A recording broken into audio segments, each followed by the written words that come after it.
to the flag of the United States of America, and to the republic for which it stands, one nation, indivisible, with liberty and justice for all.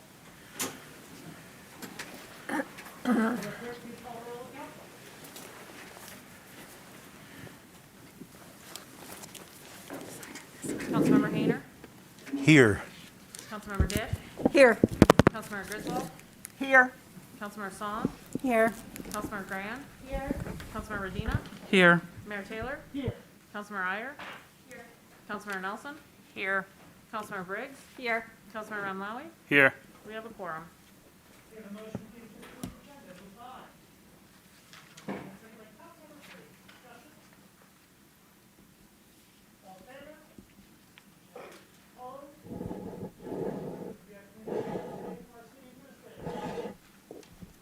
No, Mayor. Thank you. We have no introductions today, and so now we come to public comment reserve time. Public comment reserve time is an opportunity for members of the public to speak to council and the community about matters of municipal interest. To speak at public comment reserve time, one needs to have signed up in advance by contacting our city clerk. Speakers at public comment reserve time will have 3 minutes in which to speak, so please pay close attention to the time.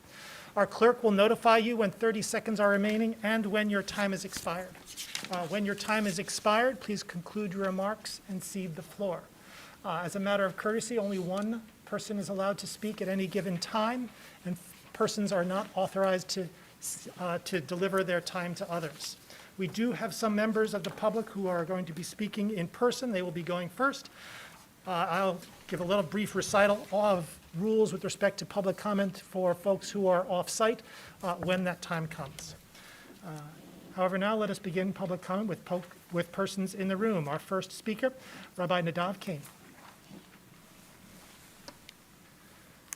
My name is Nadav Kane. I'm speaking in support of DC 1, the resolution against anti-Semitism.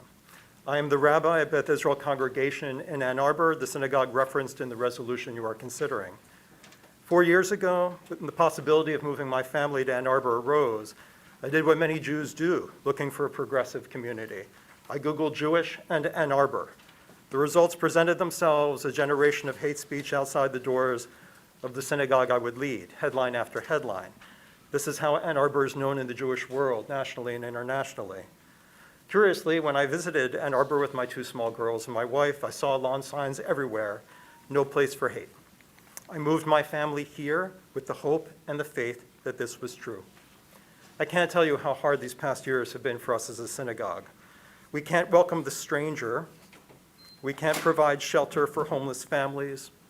We hire security officers instead of social workers. And moving my family here from Poway, California, where I was a congregational rabbi, where my daughters went to school just beyond the fence of the Chabad that was shot up, I know that violence against Jews is not theoretical and it's real. There's a tendency to try to reduce the widespread attacks on Jews to political issues. They are not. They come from the kind of hateful propaganda that Jews cannot be victims because we are secretly controlling things or somehow causing our own derision. The resolution before the council is important because it recognizes and it takes a stand that while free speech is our value, also our value is to use our free speech to call out and recognize hate when it occurs in our community. The Jews of Ann Arbor are in deep pain. For years, I tell every visitor to our synagogue, this, when I point outside, that is not Ann Arbor. When I saw this resolution, it brought tears to my eyes. Because so far, the people I've told that to have had to take my word for the fact that this is not Ann Arbor. And now they can take your word for it. Thank you. Stop killing Thank you. Palestinians. Stop killing Palestinians. Stop killing Palestinians. Our next speaker is Eileen Fried. Good evening. My name is Eileen Fried, and I am the Executive Director of the Jewish Federation of Greater Ann Arbor. I have also been a member of Beth Israel Congregation and a citizen of Ann Arbor's 2nd Ward for almost 25 years. On behalf of my community and my family, I thank you for raising your voices against anti-Semitism.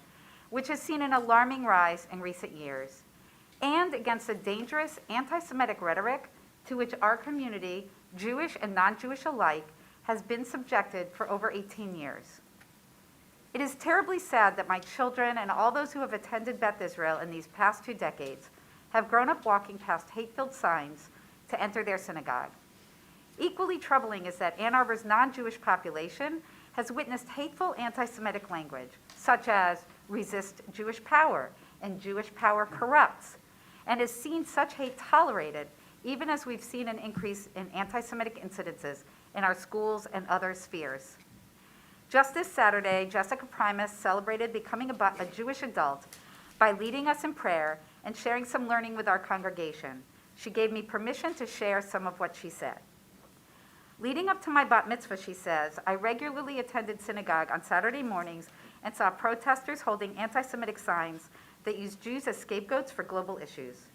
From too young of an age, I thought of these protesters as part of something unpleasant, consistent, and normal in my life. Similarly, she continues, a few months ago, I found an active shooter pamphlet tucked into one of our prayer books. In both of these instances, I asked myself why we cannot practice religion without having to worry about anti-Semitism and violence. Jessica made these remarks just a few short hours before congregants in Colleyville were taken hostage in their synagogue on Shabbat morning. We live in a country where speech is protected, yes, even hate speech, but criticizing and condemning hate is also protected, and we should never shy away from calling it out when we see it. We know that normalization of anti-Semitism threatens Jews. It is also associated with the normalization and acceptance of other expressions of bias, hate, and extremism. This damages the fabric of our city's commitment to safety and solidarity for marginalized populations and for all the citizens of this great city we call home. On behalf of the many Jewish communal organizations I know have already expressed their appreciation to you for addressing this important issue, I thank you for taking a stand and sincerely hope that the entire council will speak with one voice against hatred and anti-Semitism in our community. Thank you. Stop Thank you. killing Palestinians. Our next Stop speaker, killing Palestinians. please. Our next speaker is Deborah Ball. Good evening. My name is Deborah Lowenberg Ball, and I'm speaking in support of the resolution against anti-Semitism. I'm speaking with you as the president of Beth Israel Congregation. I'm speaking with you also as an experienced public school teacher and teacher educator. And I'm also speaking with you as the daughter of a father who escaped Nazi Germany. This resolution is a crucial statement on your part.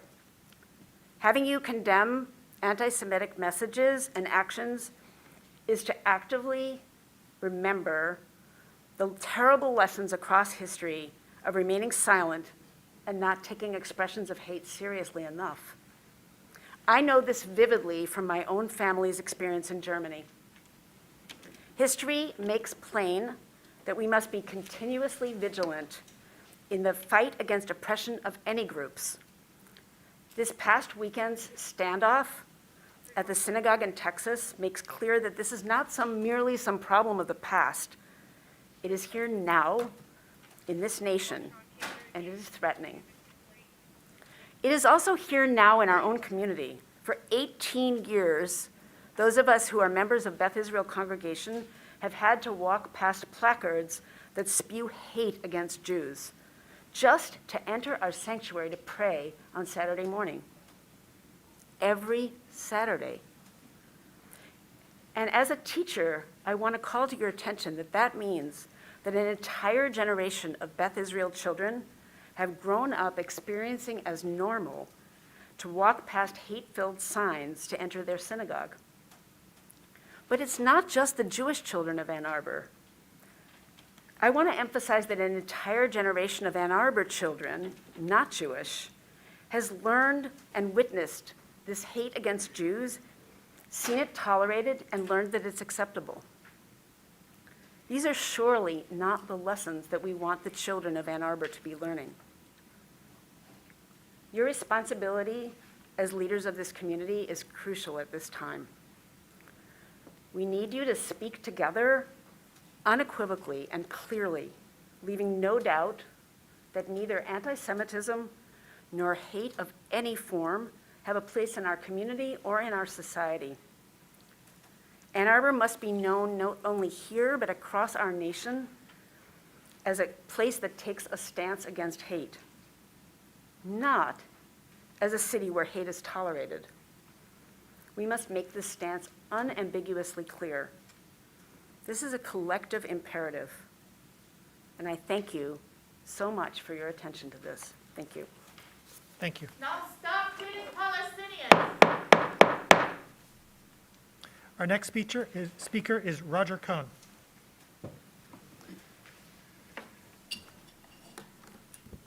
My name's Roger Cohen, and I live at 1911 Austin Avenue, right adjacent to the synagogue. I'm here on behalf of the neighborhood. I'm here on behalf of Ann Arbor Hills and Ives Woods. And I've contacted multiple neighbors who wanted their feelings expressed at this meeting as well. This protest is also taking place in a residential neighborhood filled with kids and grandkids and is impacting this neighborhood every weekend for 18 years. Steve and Ann Arbor at 1915 Austin Avenue, Jennifer Monk-Riesing and Andrew Schroeder at 1925 Austin Avenue, Tiffany Kapnick at 2010 Devonshire Road, Trudy Bulkley at 1950 Scottwood, and my wife Midge and I at 1911 have to put up with this hate speech every Saturday morning. And it's not a First Amendment issue. The individuals are free to go to the Israeli embassy and protest. They're free to come here and protest. They're free to go anywhere. But to be in our neighborhood every Saturday for 18 years, I'll tell you some of the consequences. People that are adjacent to the synagogue go to mow their lawns and get yelled at and screamed at by the protesters when they move the sign to mow the lawn, which they're required by law to do. Another neighbor in one of the corner houses has received an anonymous threatening letter, specifically stating events at the protest, so it was probably one of the protesters. The protesters yell obscenities at drivers who go by and flip them the bird. They cheer on drivers who honk. This is a stretch of road. This mile stretch of road has 41 car accidents per year. You know how narrow Washtenaw is and how many accidents there are on this road. And the protesters encourage honkers. Every week on their website, they've listed how many honks they get from the neighbors cheering on the anti-Semitic speech.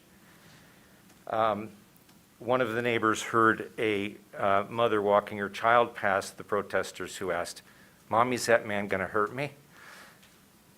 I get very emotional about this because I have my granddaughter who's just moved to Ann Arbor a year ago, and this is just not fair. We pay our taxes. We live here in this city. We want you to tamp down the hate that's been going on constantly in this neighborhood. I applaud you for this resolution. And I can't understand how you could do anything but unanimously vote in favor of this resolution and condemning hate speech on a regular basis in our neighborhood. Thank you very much. Thank you.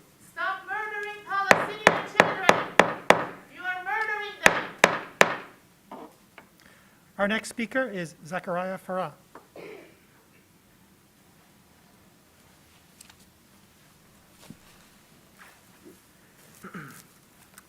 Hello, everybody. My name is Zachariah Farah. I'm a pre-med student at U of M who lives in Ward 2, and I also serve as the student body vice president for the College of LSNA. And I'm here today to speak to you all about public power and why you need to vote to authorize the study on municipalization. Now, I have here in my hand a petition from Ann Arbor for Public Power with over 1,300 signatures that's asking you to do exactly that. When was the last time a constituent came in here with over 1,300 signatures asking you to do something? Well, we're here today to get the answers to the questions that we all have about public power. Now, some questions we don't have anymore about public power, about how we get our power, is number one, is DTE providing us with clean power? No, they absolutely are not. About 90% of their power comes from non-renewables. And we cannot get to carbon neutrality with a company that uses over 50% coal. Another question we have, we no longer have, is DTE giving us a good price? Absolutely not. We have shown that their rates are significantly above the national average, and actually in 2019, the Public Service Commission found that they had been overcharging their customers, all of us, despite the fact that they were paying their executives millions of dollars in bonuses. And finally, is DTE providing us with reliable service? I'd like to respectfully ask everyone here in the chamber today to raise your hand if you have had in the past year a DTE power outage. Basically everybody. I know I've had many. Actually, I remember not too long ago when a DTE power outage brought a halt to an Energy Commission meeting, despite the weather being pretty mild. So that's, in all honesty, I'm pretty embarrassed that the failures of DTE can literally unplug our entire city's democracy just like that. But public power gives us the ability to change that. With a municipal power utility, we can choose to invest our money in community-owned solar and wind. Without DTE's permission, we can choose to make our infrastructure resilient rather than let it fall apart like DTE is doing. And we can choose to provide decent, good-paying jobs in the city of Ann Arbor. Now, I really hope that you will follow the advice of the Energy Commission today, fund the feasibility study, and start laying the groundwork for both an SEU and a full municipal utility. Thank you very much. Thank you. Our next speaker is Robert George. We brought them 2,000 signatures to boycott Israel, and they never did. Stop military aid to Israel, never did. 2,000 more signatures. Thank you, council members, Mr. Mayor. My name is Robert George, and I am an Ann Arbor resident. I come before you to speak in favor of the passage of Agenda Item DC6, the resolution requesting the completion of a feasibility study regarding the creation of a traditional municipal electric utility and an evaluation of other energy pathways to achieve the city's clean energy goals. As a member of the city's Energy Commission, I have received numerous briefings on this subject, and I view it as paramount that the city investigate to the fullest degree the feasibility of municipalization. Additionally, this resolution would include a further investigation of the local municipal sustainable energy utility, which is another key item that needs further research. Meeting the goals of the 820 plan are paramount, and the city must be willing to explore all possible routes in achieving carbon neutrality by 2030, if not sooner. Additionally, as a member of Labor's Local 499 and a trustee for the Huron Valley Area Labor Federation, I wanted to convey the importance of labor considerations in the city's drive to carbon neutrality. Too often, the impact on workers is overlooked in the effort to achieve a truly sustainable society, feeding into growing inequality and declining living standards. It is vital that existing wage structures and employment protections are guaranteed to new workers who could be brought on in any new city project that this resolution refers to. Furthermore, any workers displaced by any city action in this field should be offered appropriate resources and training to acquire similar paid roles in the energy sector. These trainings should be provided to them by the city and/or a combination of state and federal resources. Ann Arbor is such an incredibly progressive and welcoming community, and as such, it would be incompatible with our values to leave anyone behind in the push to carbon neutrality.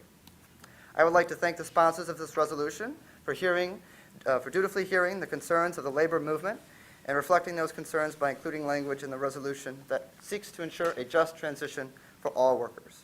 On behalf of my members, we eagerly look forward to you turning these words into actions. Thank you very much. Thank you.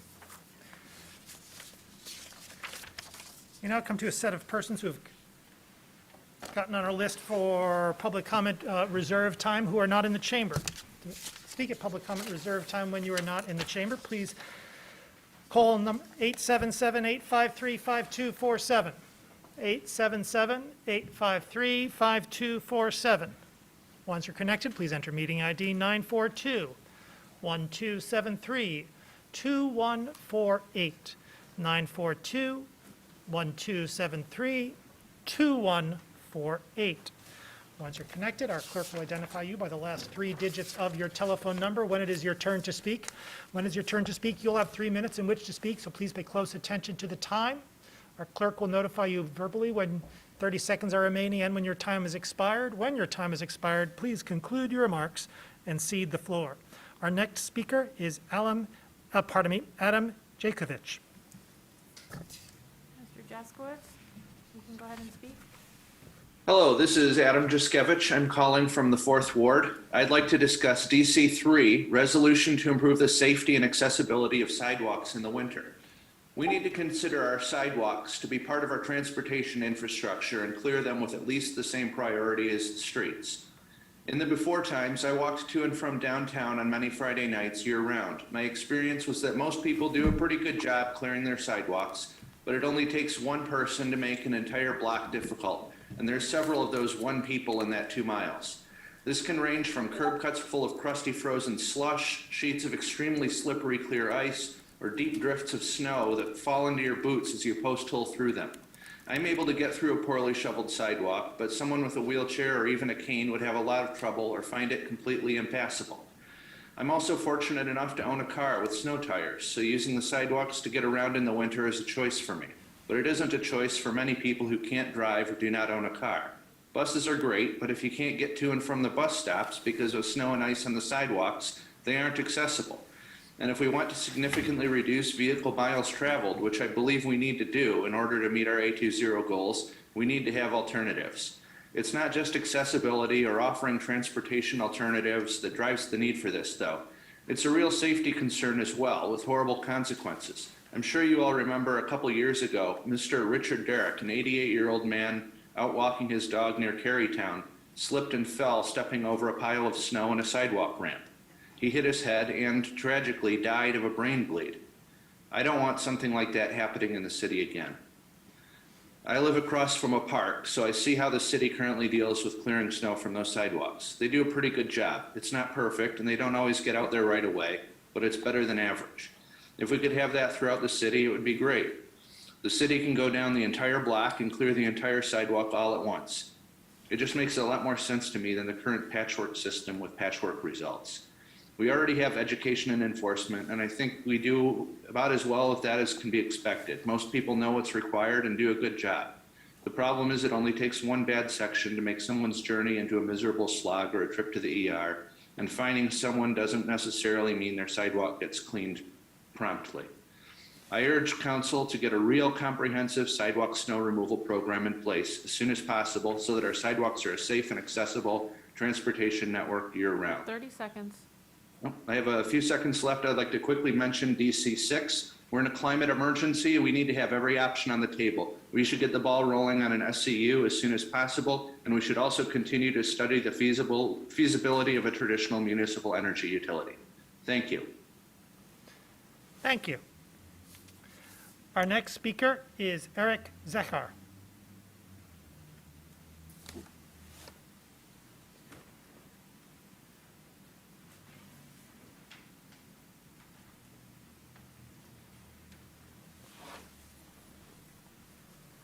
Can you hear me? Zechar, go ahead.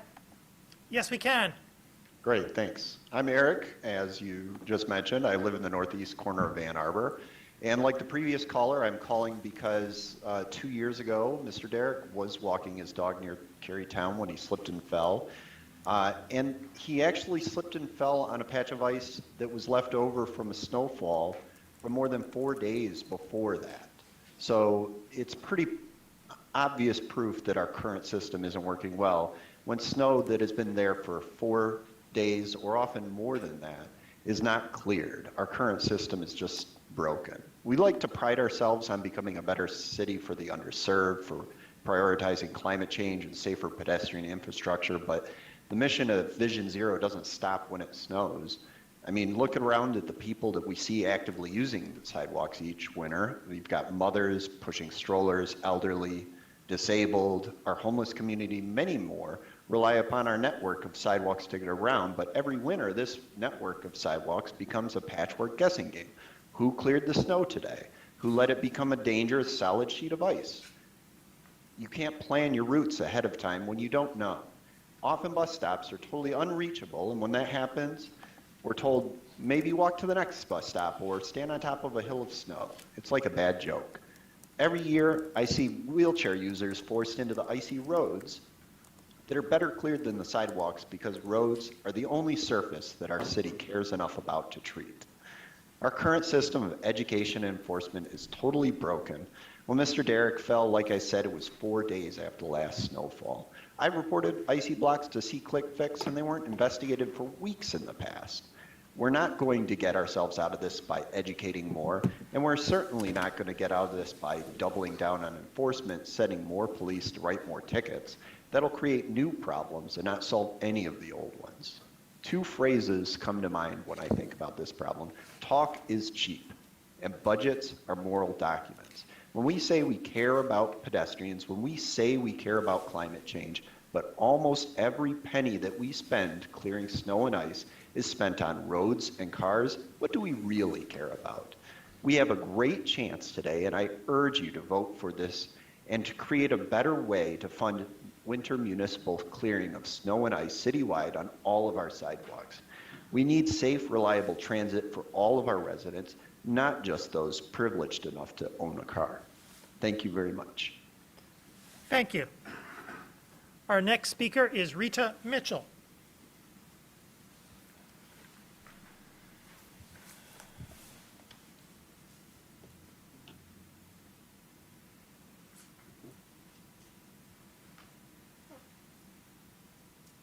Mayor, I don't see Miss Mitchell on the Zoom call.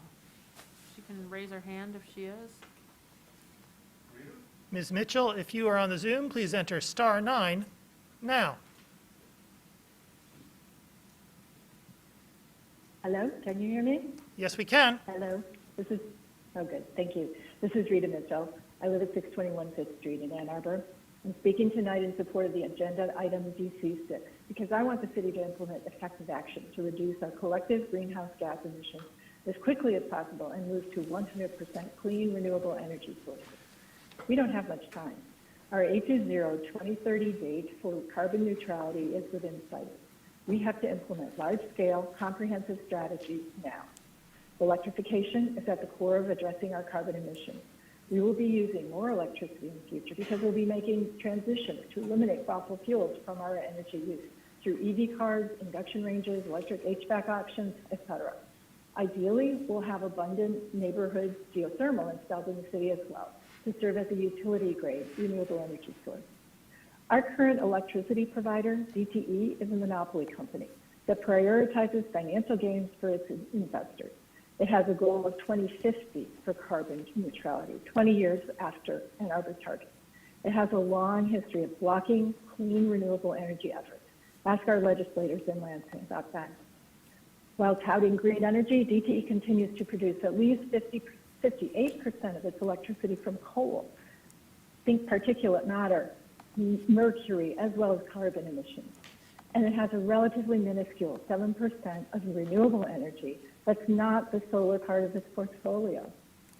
It's building a new fracked gas-powered plant that it will use for years and years into the future. And it continues to request subsidies and rate increases from the MPSC, the Michigan Public Service Commission. All these risky polluting sources are being used in the face of higher electricity rates and frequent power outages that risk the lives and health of people in our community who rely on consistent power. The communities immediately surrounding the polluting power plants suffer health effects as well. The proposal for a municipal electric utility is complementary to the proposed sustainable energy utility, both of which are described in the resolution. The SCU proposal acknowledges that it will not provide all of our energy needs. Ann Arbor residents will continue to need electric power in addition to the support provided by the SCU. That's where the municipal energy comes in. We should break free from DTE and establish our municipal electric utility so that we can make the choices and control rates locally, as do at least 40 other municipalities in the state. Municipal utilities are known for reliable service and responsiveness to their communities. We would be able to source electricity produced from clean, renewable energy for all Ann Arbor residents.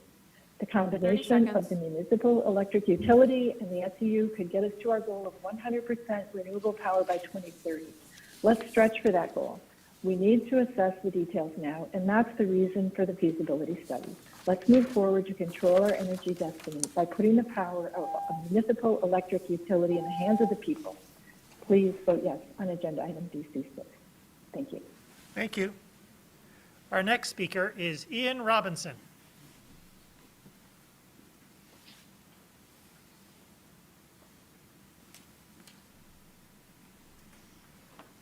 Ian Robinson, you can go ahead and speak. Yes, can you hear me? Yes, we can. All right, excellent, thank you. Good evening, council members. My name is Ian Robinson. I live at 3435 Brentwood Court, Ann Arbor, and I'm speaking tonight as president of the Huron Valley Area Labor Federation, AFL-CIO. I'm speaking in favor of the resolution on the feasibility study of the SEU and A2P2 options, DC6. Our regional labor movement supports this resolution, and we're glad to see that the just transition language that was recommended by the commission has made its way into this resolution, as well as language that makes it clear that the energy transition which these bodies would help to bring about will be premised on paying workers wages that are union wages or at least union scale wages. That is a good step towards realizing the concept of just transition, which is essential in turn to ensuring that this change that we all recognize we need to make is done in a way that does not exacerbate inequality and polarization of the sort that's been the product of economic restructuring in the last 30 years in this country. We want to add, though, that there are elements of what a just transition really means that are not included in the language of this resolution and which we are looking to the council to ensure is included in the next stage of this process after this study has been completed, when an ordinance is passed to actually create one or both of these organizations. That language includes language which would give employees who are displaced from DTE first priority in hiring by these new entities that would be created in Washtenaw County and Ann Arbor in order to, that are basically through their activities taking these jobs away from DTE.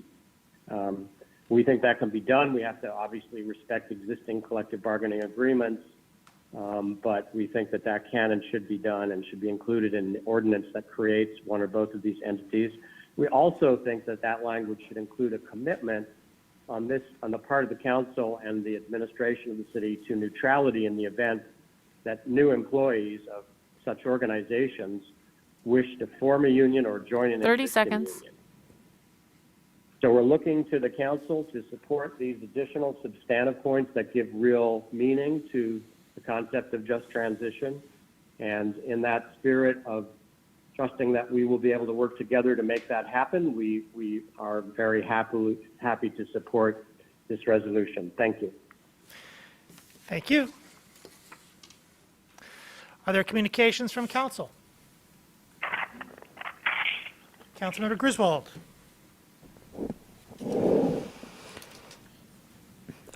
First, I want to explain that we are still meeting in person because we are required to under the Open Meetings Act. There was an allowance that we could meet remotely that expired at the end of December. Senator Jeff Irwin has a bill in the Senate, and there's another one in the House to allow remote meetings again. Unfortunately, the House couldn't vote on it this week if they wanted to because the House decided not to have any votes this week, so they're not even in session. So we find ourselves in session with the governing body that's preventing us from meeting virtually, not in session this week. So that's a bit ironic. I want to thank all the members who've reached out to me with phone calls and letters. I think it's really important that people are engaged in local politics. Never feel like you're bothering me. I really appreciate the involvement. Number 3, I want to thank staff and DTE for improving the process. They had a meeting today regarding streetlight reliability and streetlight outages. I know that A2 Fix-It or C-Click Fix can sometimes be cumbersome, but please continue to use it until we have a better system in place for streetlights, for sidewalks, and for other issues. And again, thank you for your involvement. Further communication from council. Councilor Radina. Thank you, Mayor. I just wanted to take a moment to dedicate my moment of silence today to another giant that we lost in our community, local activist Doug Kelly, who passed away last week at the age of 92. I had the privilege of meeting Doug through my involvement in the Ann Arbor Democratic Party as a student here at Michigan, and at the time had the privilege of attending the museum that he really developed at his home of political memorabilia dating back 2 centuries. And he was a local Democratic activist who had a huge impact on our community locally. You often found him selling buttons at a table at the art fair or at community events to support the local Democratic Party. But he also, probably most impressively, is the person who created the concept for the Peace Corps nearly a decade before President Kennedy announced its creation right here in Ann Arbor. And so I just wanted to honor Doug with a few remarks and just really appreciate the contributions he had here in our community, but through the Peace Corps, honestly, around the world. So thank you. Councilmember Briggs. Thank you. I wanted to draw council's attention as well as to members of the community to a meeting that's happening this, I guess tomorrow night, the 19th at 7 p.m. It's a neighborhood associations educational series on Ann Arbor's racial covenants and land use discrimination that'll be featuring our own city's Heather Seiferth as well as Michael Steinberg from the U of M Civil Rights and Litigation Initiative. That as council was, I think this was brought to council's attention last year, and there was a session at Planning Commission regarding this topic about how many of our house, for those of us who are homeowners, how many of our deeds still have racially restrictive covenants still within them, and how difficult it's been to remove this language moving forward. I'm also excited to report that the first neighborhood that will be working together to remove this language will be the one that I live in the Marciana subdivision. And it's been chosen, one, because there's some interested parties, but also it's a relatively small group of houses, and so it's an easy lift for the first pilot project. So we'll be piloting how to do that in the community and putting together a package so that other neighborhoods can move forward. So hope folks will attend this. Further communication from council. Councilmember Song. I'd like to highlight some of the work that staff has been doing with community engagement around ARPA funding. Tomorrow there's a session from noon to 1:30 on housing for homeless households and property acquisition for affordable housing. We also have a session on Fire Station 4, Net Zero Fire Station, and solar on cities facilities, a city clerk election center. We also have sessions on Thursday, January 20th, on the Gallup Park Bridge and road and trail innovation, as well as UBI, Universal Basic Income, and coordinated funding support. I also wanted to thank Councilmember Iyer for beginning this outreach last year. Last April, we were concerned that we were only getting, I think, about 12 million, 11.8 million in funding. And she had helped rally council members and reached out to our congressional rep to make sure that we have the 24 million that we have now to focus on pandemic recovery. Thanks. Further communication from council.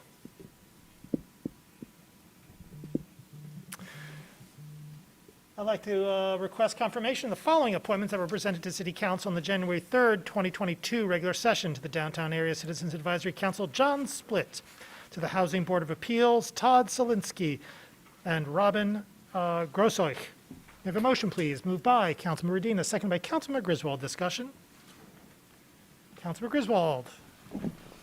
At the last meeting, I announced that I was not going to be supporting any resolutions until we had made some progress on some civility guidelines, let's say. Some progress has been made, and one example that's existed for some time is what we use for our community engagement meetings.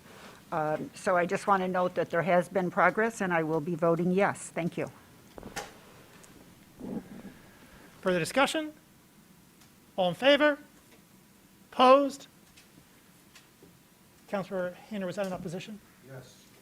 Would you like a roll call vote? No, I'm satisfied with that on the record. Thank you.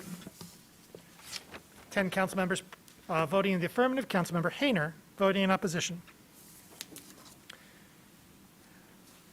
I would also like to recommend for your nomination, recommend the following nomination for your consideration to the Downtown Citizens Advisory Commission, Steve Palms. We now have before us the consent agenda. May I have a motion, please, to approve the consent agenda? Moved by Councilmember Dish, second by Councilmember Song. Discussion of the consent agenda. Councilmember Grand. No, nothing to pull, but since we're voting to approve the DDA board's hire of their new executive director, I just want to welcome Mr. Watson to our community. Further discussion? I would also like to echo that. We, of course, work very closely with the DDA. The DDA does a giant bucket of good for the downtown and the community as a whole, and it has been led for years by Ms. Pillay, and now we look forward to her worthy successor, and look forward to the continued partnership between the city and the DDA to affect our common goals. Further discussion? All in favor? All opposed? It is approved. We now come to a set of public hearings. Public hearings are opportunities for members of the public to speak to council and the community about a specific matter, that is to say, the specific subject matter of the public hearing. To speak at a public hearing, you need not have signed up in advance, but your speech must relate to the specific subject matter of the public hearing. We again will be bifurcated. We'll have persons in-house who wish to speak, perhaps, and then we will make a call and ask whether there's anyone online who wishes to speak at a public hearing. In both cases, speakers will have 3 minutes in which to speak, so please pay close attention to the time. Our clerk will notify you by various means when 30 seconds are remaining and when your time has expired. When your time has expired, please conclude your remarks and cede the floor.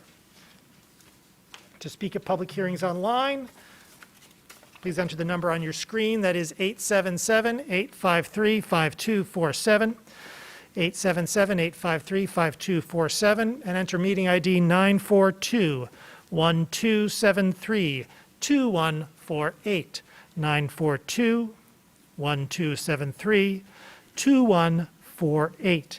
Once you are connected and it is the public hearing at which you wish to speak, please enter *9 to indicate that you wish to speak. When it is your turn to speak, our clerk will identify you by the last 3 digits of your telephone number. Again, when you will have 3 minutes in which to speak, so please watch the clock.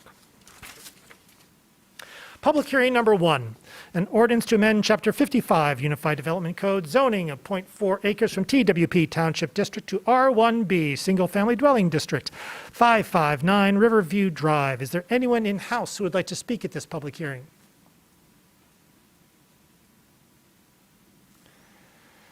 Is there anyone online who would wish to speak at this public hearing? Please enter *9 now. Mayor, I don't see anyone online for this hearing.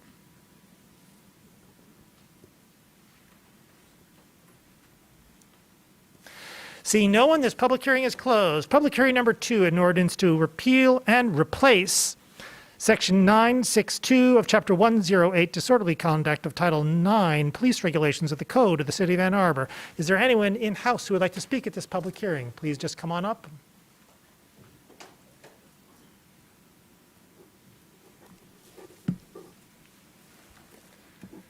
Hello. I am a survivor of human trafficking and sexual exploitation. I'm a provider and an advocate of sexual exploitation and trafficking.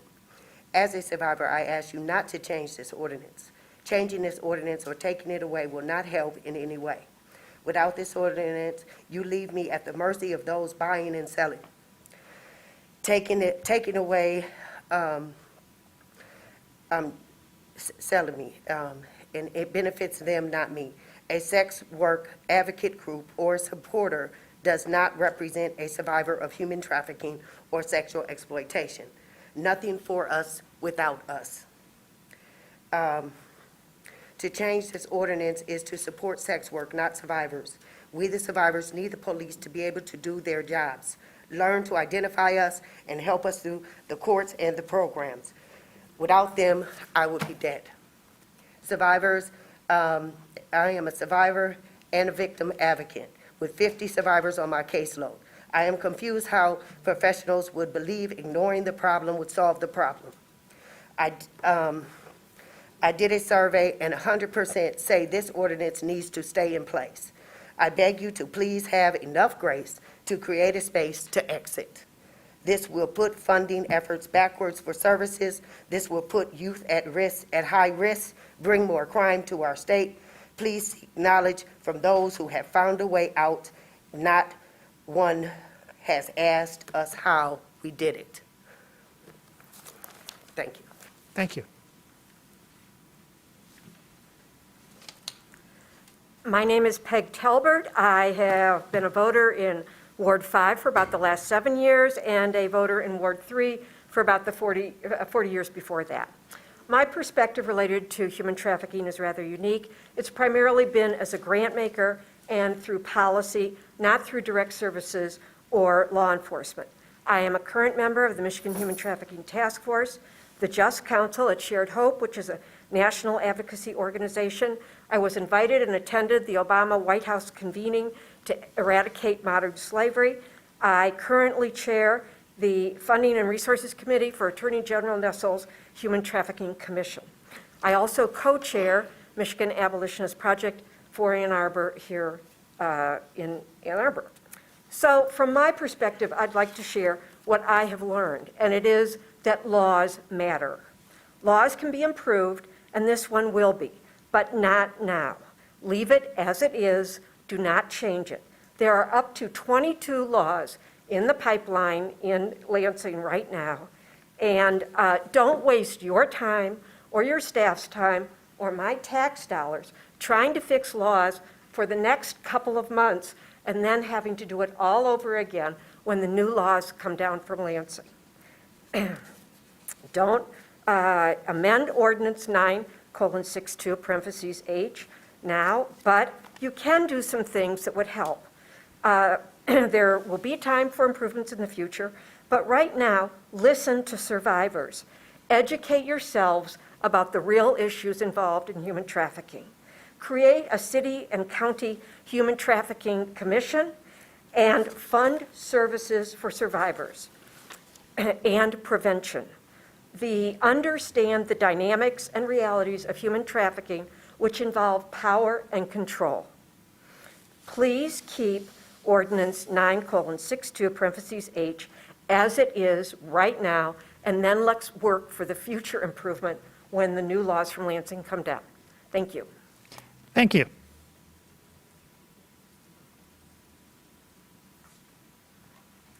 Hey, good evening. Had it not been for the federal agent human trafficking officer that arrested me 2 years ago, my life would still be on the streets, being exploited.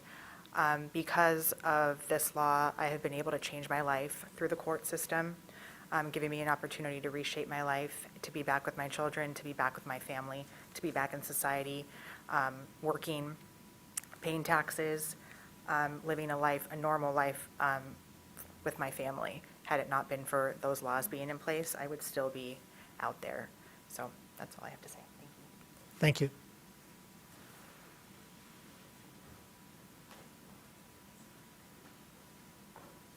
Is there anyone else in House who would like to speak at this public hearing? Is there anyone online who would like to speak at this public hearing?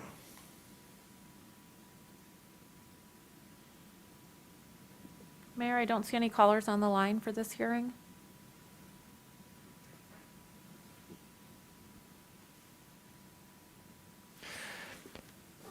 Seeing no one else, this public hearing is closed. Public hearing number 3, resolution to approve the annexation of 5 properties associated with the Village of Ann Arbor site plan for City Council, including 1680 Duvarin, 2670 Pontiac Trail, 2672 Pontiac Trail, 2678 Pontiac Trail, and 2682 Pontiac Trail.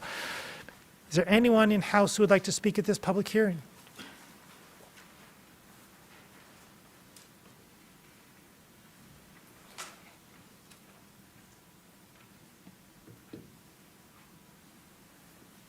Is there anyone online who would like to speak at this public hearing?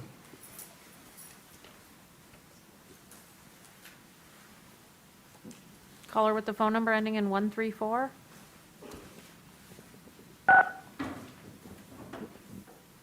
Thank you, Clerk Beaudry and Mayor Taylor. My name is Ken Garber. I live at 28 Haverhill Court. This is an annexation, but it's not too soon to talk about the village itself. My concern is building electrification. Strategy 2, Action 1 of the city's 820 plan includes the following assumption. Quote, all new residential and commercial buildings are designed and built to operate without the use of natural gas, end quote. If we're serious about emissions, then the forced air gas furnace is a technology that no longer has any role in new construction. About 36 cities, most recently New York City, have banned natural gas hookups in new construction. I'm a numbers guy, so I calculated the emissions impact of a gas-burning village. The average Michigan household requires 103 million BTUs a year for heat. That's 100,000 cubic feet of gas, or 1,000 therms. At 13 kilograms CO2 equivalent emissions per therm, a conversion factor that takes into account upstream emissions, that comes to 13 metric tons CO2 equivalent emissions per household per year just from burning gas. Multiply that by these 564 units, and you get 7,300 metric tons CO2 equivalent per year. Step 1 for solving a problem is to stop digging yourself deeper into a hole. This one project would add 3.4% to the city's current total residential emissions from gas combustion. That's 7,300 tons every year for the rest of the century. It's totally unnecessary. Modern air source heat pumps work well in cold climates. For example, Mitsubishi rates its heat pumps down to 13 degrees negative Fahrenheit. Regarding cost, the components are actually cheaper. Heat pump condensers double as air conditioners, and you avoid all that ductwork. Unfortunately, the supply chain in Michigan is still set up for furnaces, so heat pumps can add a bit more up front. And many customers don't know about induction electric stoves and expect gas. But this project is big enough to reset both the supply chain and consumer preferences. It can and should set a standard. I want to thank Council for last year approving 3 big all-electric projects, Valhalla Glen, Lockwood Senior Living, and 2111 Packard. The village should be next. Finally, it's pointless to electrify buildings if your electricity mainly comes from burning fossil fuels, as ours does. So please pass Resolution DC 6. Thank you. Thank you. Is there anyone else online who wishes to speak at this public hearing?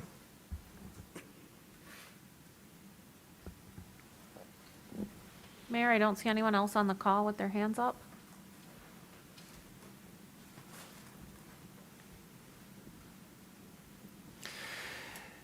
Seeing no one, this public hearing is closed. We have before us A1, the regular session meeting minutes of January 3rd, 2022. May I have a motion, please, to approve these minutes? Moved by Councilmember Griswold, seconded by Councilmember Dish. Discussion? All in favor? Opposed? It is approved. B1, an ordinance to amend Chapter 55, Unified Development Code zoning of 0.4 acres from TWP Township District to R1B, Single Family Dwelling District, 559 Riverview Drive. May I have a motion, please? Moved by Councilmember Hayner, seconded by Councilmember Dish. Discussion, please, of B1. All in favor? Opposed? It is approved. B2, an ordinance to repeal and replace Section 962 of Chapter 108, Disorderly Conduct of Title 9, Police Regulations of the Code of the City of Ann Arbor. Moved by Councilmember Iyer, seconded by Councilmember Briggs. Discussion, please, of B2. Councilmember Dish. Yes, is Attorney Slay available? Ms. Beaudry, Yes, she should be on the Zoom call now. can she hear? Okay. I'm on now. Hi. Okay. Attorney Slay, during the public hearing, we heard several speakers refer to provisions of our city law, of this code that this resolution addressed, that enabled them to exit a human trafficking situation. Does anything in the proposed revised ordinance take away the tools that police, the prosecutor's office, and service providers have used in the past to identify victims of human trafficking and provide them with the resources they need to become survivors? No. As a matter of fact, this particular provision, which is the change is a renumbering, so it will exist instead of under, I think, Section 8, it'll move to Section H, as in Henry, and the penalty will be added. The language is not changing, the penalty is not changing. This will be as it always has been. For context, I spoke to someone in the clerk's office. They can't remember any cases regarding sex work ever coming before the 15th District Court in the last 10 years. So this isn't something that we enforce on. Our goal is to help people from the circumstance that they may be in, whether they are being trafficked or even if they are a consensual sex worker and they don't want to be doing that job anymore and there is a barrier for them to quit. So enforcement has not been our goal in a number of years. Thank you very much. Councilmember Councilmember Heener. Thanks, Mr. Mayor. And thanks to Ms. Slay for taking my call earlier this week. We talked about this a little bit. I certainly understand where the concern came from that I know we had some people at the last meeting that spoke in public hearing about decriminalizing or legalizing sex work. And certainly his body has a history of decriminalization, even in my attendance on it. And I think that that is an appropriate long-term goal for this community. But we see right now that, we have a lot of situations that are kind of steeped in gender violence, and the agencies designed to protect these vulnerable residents, they might not be up to snuff. They might be unsupported, undersupported. We've seen that in many instances. And we don't want unintended consequences. I really believe that until we have a robust social service support network in place, we really don't have any other tools than this, and I think these are the right tools to continue to use. We heard from some folks at the public hearing saying just that, and I fully support, putting those other tools in place. I know in 2006, and I mean, this may or may not work here, and in 2006, Germany, where sex work is legal, they put a kind of radical program in place where they were actually training folks who wanted to get out of that business into adult care and nursing home type situations because they had a shortage of that and a preponderance of the other. And so it's wholly doable in a progressive society to put the support systems in place, but until we're there, I think that it's appropriate that we pass this as is. Thank you.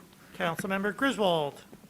Ms. Slay, thank you for your work. I'm just wondering, given the confusion we had tonight, are there any lessons to be learned? Is there anything that we could do in the future to try to better communicate? And I'm not saying you, but council or issuing a press release or something so that people don't become so concerned.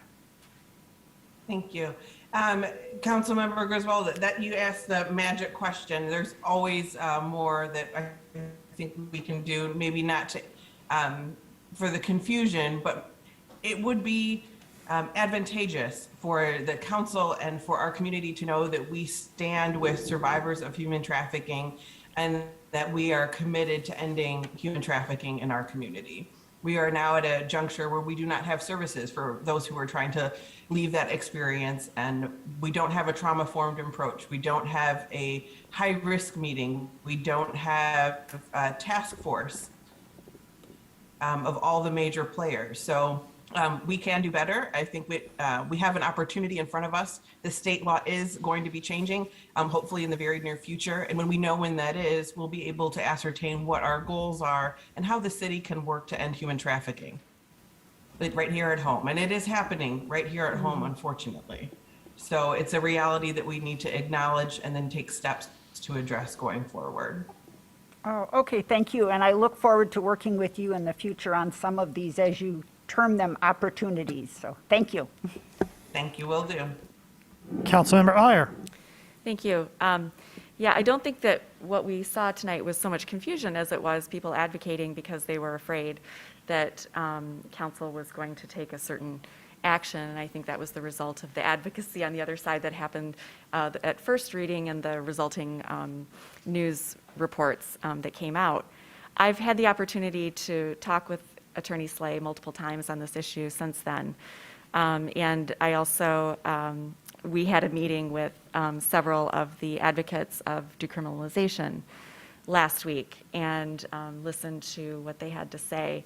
I certainly see the arguments on both sides, and I'm, of course, so glad to know that this is not something that we pursue through the courts, even now, under the current ordinance. As Attorney Slay mentioned, in the next 6 months, we're going to see some changes at the state level, including to our funding for diversion and deflection programs. And as that is percolating at the state level, I'm very much interested in putting a work group together on human trafficking at the local level to talk about, bring all those stakeholders together, talk about what we need to do to better serve those in our community who have fallen into these horrific circumstances. And really, I was so troubled by our conversation. I talked with Attorney Slay just this morning, and she was sharing with me some of the real stories of women who have found themselves in this situation, and there are no resources to send them to. We have no resources to send them to. We are not funding that in our community. And so, you know, decriminalization is one, you know, very popular avenue, but if we really care about the people who are falling into this, I think we need to look at funding true deflection programs, and you know, that includes housing for people who are in grave danger from these situations. So, thank you. Councilmember Briggs. Thanks. I'd also like to thank Attorney Slay for the conversations that she had with me. Obviously, she was educating and answering a number of our questions. In addition to this section, she also shared with me the importance of some of the other provisions that might seem questionable if you read through it, like our laws against jostling or crowd surfing, and how those become beneficial ordinances to have on the books at times, or sometimes somebody is getting charged with had the potential of being charged with a greater offense, and it can be reduced, and then it provides actually greater opportunities sometimes to have these ordinances in there than not. I'd also like to thank everybody who's reached out to us on about this section in particular around prostitution to share with us the arguments on both sides. I've learned a lot about this issue and really appreciate the outpouring of support that we've received over the weekend regarding why it's important for this provision to stay in place, and particularly the women who came tonight to speak from a personal perspective. I thought that was very powerful and very brave to do so in such a public setting. So thank you for sharing your stories and helping us make good decisions for our community. Councilman Song. Attorney Slay, if you're still available on the line. Yes. So I'm more familiar with anti-trafficking. I won't leave you. I'm more familiar with anti-trafficking and international adoption, or for sex and labor here. I'm just wondering if you can describe a little bit of the process. In my work before, it was never to prosecute or criminalize the victims themselves, but to concentrate efforts on bringing the traffickers themselves to justice and working with multiple agencies. Can you describe a little bit about, besides deflection and diversion in support for the victims, can you describe a little bit of what you imagine the multi-agency work might look like? For example, I'm familiar with special visas they're available for trafficking victims who might be non-citizens. Is that something that you anticipate down the road? I should hope that that's something that this council would entertain going forward after putting maybe together a work group on the matter. It is going to be part of a greater overall project of deflection, though. And I say that, and just to clear up the difference between diversion and deflection. Diversion will happen where you divert somebody away from the criminal justice system after they've already been charged. Now, that is a pilot program that you guys are funding right now that we started a new one with a whole new makeup in this last July. And we have, to this morning, 183 people have been diverted out of the criminal justice system, which means we created a specialized program for each and every one of them so that they can work on their root cause of what led them to be justice involvement. And then we dismiss their case. They don't have a fingerprinting related to a criminal history. There's no record of it. You're not going to find it. It is an amazing investment and has proven to be great. Deflection means that before we issue a citation, before we charge you with a crime, we push you away from the justice system and into social services. So when we're talking about specifically about human trafficking, we are looking for a social worker that can address immediate needs. In this particular community, we see a strong need for everything from mental health, physical health, substance abuse, disorder. All those things need to be addressed, and we need to have a funding source to address immediate needs, like immediate safety. Like, I left this life tonight, where am I going to sleep? We've seen a gaping hole in access, even in the last 60 days, where we haven't been having these beds available at Safe House, and Delanus is closed to new residents due to COVID. We have nowhere to send people. And I can tell you anecdotally, police, not just in our jurisdiction, but across the county, have been opening up their own pockets, and that's not the best way to go about doing things. This is not a police problem, this is an entire community problem, and we need everybody in our community to help solve this.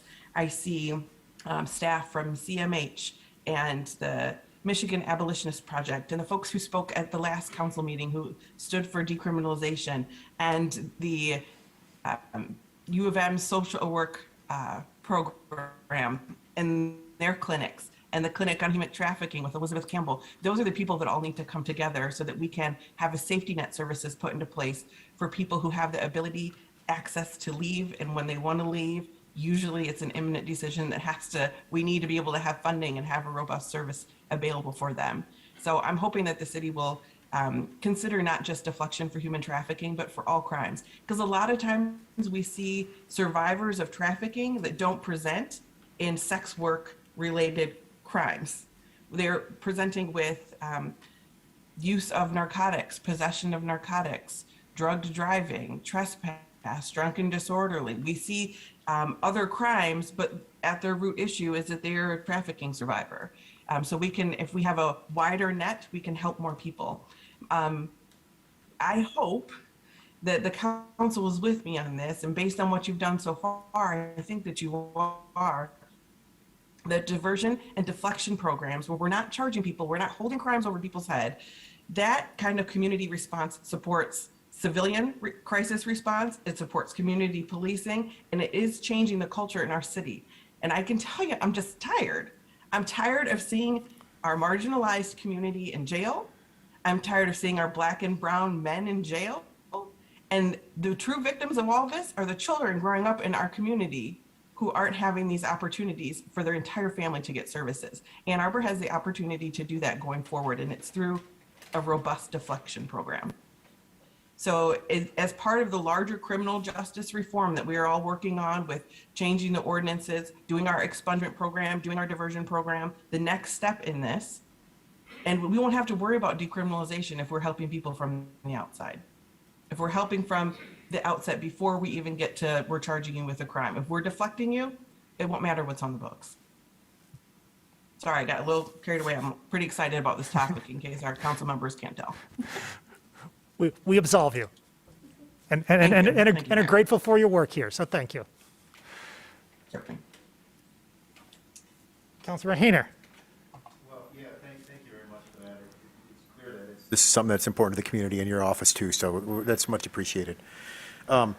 I know this is a little off topic, well, not really off topic, so, because 96219, in all your years, have you ever seen a ticket issued for crowd surfing? Why is that in No, there? Because I it's like a haven't. public hazard, or, I mean, as a former person who has had people It passed is a over me public against my will. hazard, and yeah, it is. There are times where people are taken against their will, but it also has been used, and where I have seen it cited years and years ago, were related to people who voluntarily decided to crowd surf, and then the perpetrator of the crime is actually taking an extra grab at someone's private parts. Oh, okay, like on a The crowded alternative subway is to or that charge- kind of thing, okay. Yes. Thank you. The alternative would be to charge them with a assault and battery or a sex offense. And given the situation, this offers a lesser, potential lesser penalty if that was something that the officer chose to issue. Thank you. Sure. Further discussion? For my part, I'd like to express gratitude to the Attorney's Office and Ms. Slay with particularity for bringing forward this resolution, its predecessors, this change, its predecessors and its successors. It's very important that we ensure that that our laws are clear for folks to understand, that the laws provide us the ability to work with our partners at the county and elsewhere to ensure that folks get the help that they need and that public safety is maintained. It's a delicate balance, and I'm grateful for the work of staff, colleagues in council, and members of social services and law enforcement community as well, who band together to hope to seek to achieve that end. Further discussion? Councilmember Ramlawi. Thank you. Just real quick, I'd like to thank everybody who reached out to us over the last week, expressing support for us not to change anything in order to decriminalize prostitution right now because of the dangers that exist if we did. The courage that the speakers today showed coming up in person and speaking of their own horrific experiences. Takes a lot of courage, and I appreciate that. Appreciate Attorney Slay, where she's at in all this. Makes us look even better. It's timely.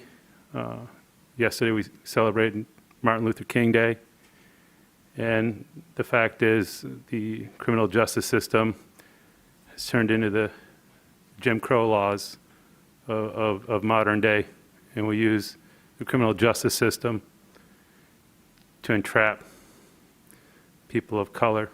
Mostly, it's a systematic, generational issue that we're having, and hopefully it won't be long before there is true racial justice in this country.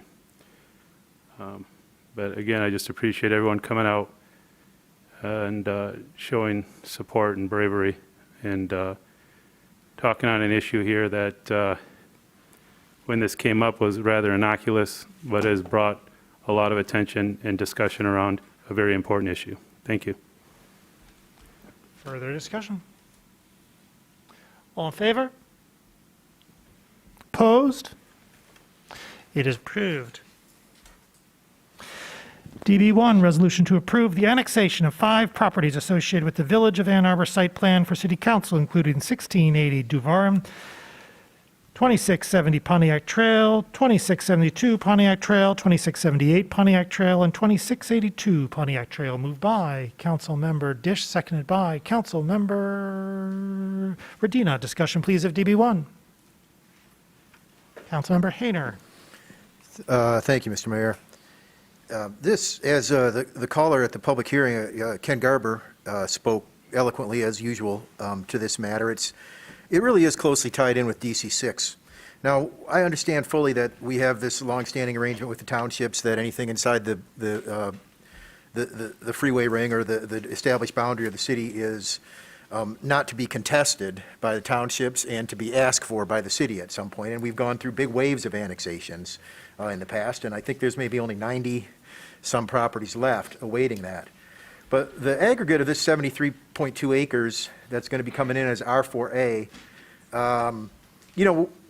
up until we just approved the publication of the passing of our, waiving our ability to speak to by right site plans as a council, now there's only 2 opportunities to comment or protest, as the case may be, on these matters. And this is one of them. And so I have no doubt this will pass, but I'm not going to vote for it because it's one of my 2 opportunities to support the people in that area, and Airwood Hills especially, who are very much opposed to this. And I think that it should really, between now and when the rezoning request comes for it, which is our second opportunity, we should really take a hard look at ourselves and what our goals are as a community, because this certainly isn't going to meet very many of those goals, especially the A20 goals. And our 4A zoning doesn't include any mixed use. So really what we're doing here is trading a nice carbon neutral or carbon positive 73 some acres for what Mr. Garber correctly pointed out, about a 4% increase in our total carbon output as a city. And that's exactly the opposite of our A20 goals. And so for that reason, I'm going to vote no to this protest vote, because I would much rather see this be handled in a way that is more in keeping with our community's goals that have been stated quite clearly. Now, I know our comprehensive land use plan, formerly called the master plan, is definitely in need of updating and definitely in need of accepting the A20 plan as part of it, as a guiding document, as part of that plan. And our failure to do that is you know, a shame, frankly. And so I'm going to vote no on this annexation, and I would encourage others to really think long and hard about what we're trying to do here as a community. Councilmember Dish. I sympathize with almost everything that Councilmember Hayner just said. I also respect very much the calculations that Mr. Garber gave us, but I would dispute the idea that when this is rezoned and developed, it will be entirely against our A20 plan. First of all, one of the sources of carbon emissions in this community is transport and commuting. The housing that we build in Ann Arbor cuts down transport and commuting. I wish that we had the tools to require this to be an all-electric development. We don't. If we vote yes on DC 6 and we introduce an SEU, this would be a prime site for an SEU. I mean, you could do a number of the alternate clean energy solutions that are outlined in the city's report on the sustainable energy utility. So we can be optimistic and think maybe we would be able to partner with this developer if we move ahead with that to make this one site where we would initiate that sort of thing. But we have no tools to force a developer to electrify if they don't want to, and that's not our fault. That's the state's fault. And I also want to remind everyone that this is not a pristine site. There is a leaking landfill on it, and that landfill will be secured and modernized when this development is done, if and when this development is done. Further discussion? Councilmember Hayner. Thanks. I won't belabor this too much because we'll have this conversation moving forward, but we do have the tools to require carbon neutrality in projects, but we failed to pass them. TC1, which was passed by this body, I moved to have one of the requirements for getting that upzoning in TC1 to be electrification or carbon neutrality, and that was voted down by this body. Ann Arbor Housing Commission properties, I moved to have those properties be carbon neutral. That was voted down by this body. So we do have the tools, we're just not using the tools. Now, the notion that building housing in the community is going to reduce car trips, it may or may not be true. We don't really have the statistics, but the statistics we do have, which will be discussed in a minute, is that every unit of housing averages 9.5 car trips a day associated with it. So whether those trips are short or long, it's 9.5 times 600 units of car trips are being added to the community. Now, we're in the middle of receiving the transportation study for this area, the Lower Town area transportation study, and that has, the results of that are not good. We don't have a lot of room for 600 more houses with cars in our community. And so I just think that, pushing on this idea that the 820 plan is all about densification of the community is a bit myopic. Thank you. Further discussion? Roll call vote, please, starting with Councilmember Radina. Councilmember Radina? Yes. Mayor Taylor? Yes. Councilmember Iyer? Yes. Councilmember Nelson? Yes. Councilmember Briggs? Yes. Councilmember Ramlawi? Yes. Councilmember Hayner? No. Councilmember Dish? Yes. Councilmember Griswold? Yes.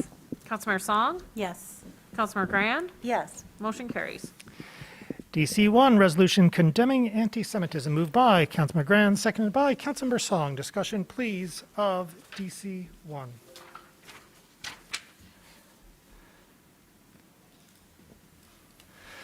I'd like to take a first crack at this. I am so grateful for the opportunity to have worked on this resolution, to have drafted this resolution with colleagues and with leaders of the Jewish community, at whose initiative DC1 arises. Anti-Semitism is unacceptable at any time, and we know that it increases during moments of disruption and stress, such as ours. Even as we say this, this formulation suggests that it is a natural occurrence, like the wind, but it is not. The scapegoating, ostracism, and violence inherent in anti-Semitism is the product of man, rooted in history, even as it grows in our presence. Hostage-taking in Colleyville, murder at the Tree of Life or Chabad of Poway, chants at Charlottesville, grave desecration, bomb threats, assault, casual assertions of outsized power or divided national allegiance. This is the America in which American Jews live. This is the America in which Ann Arbor's Jews live. This environment we condemn.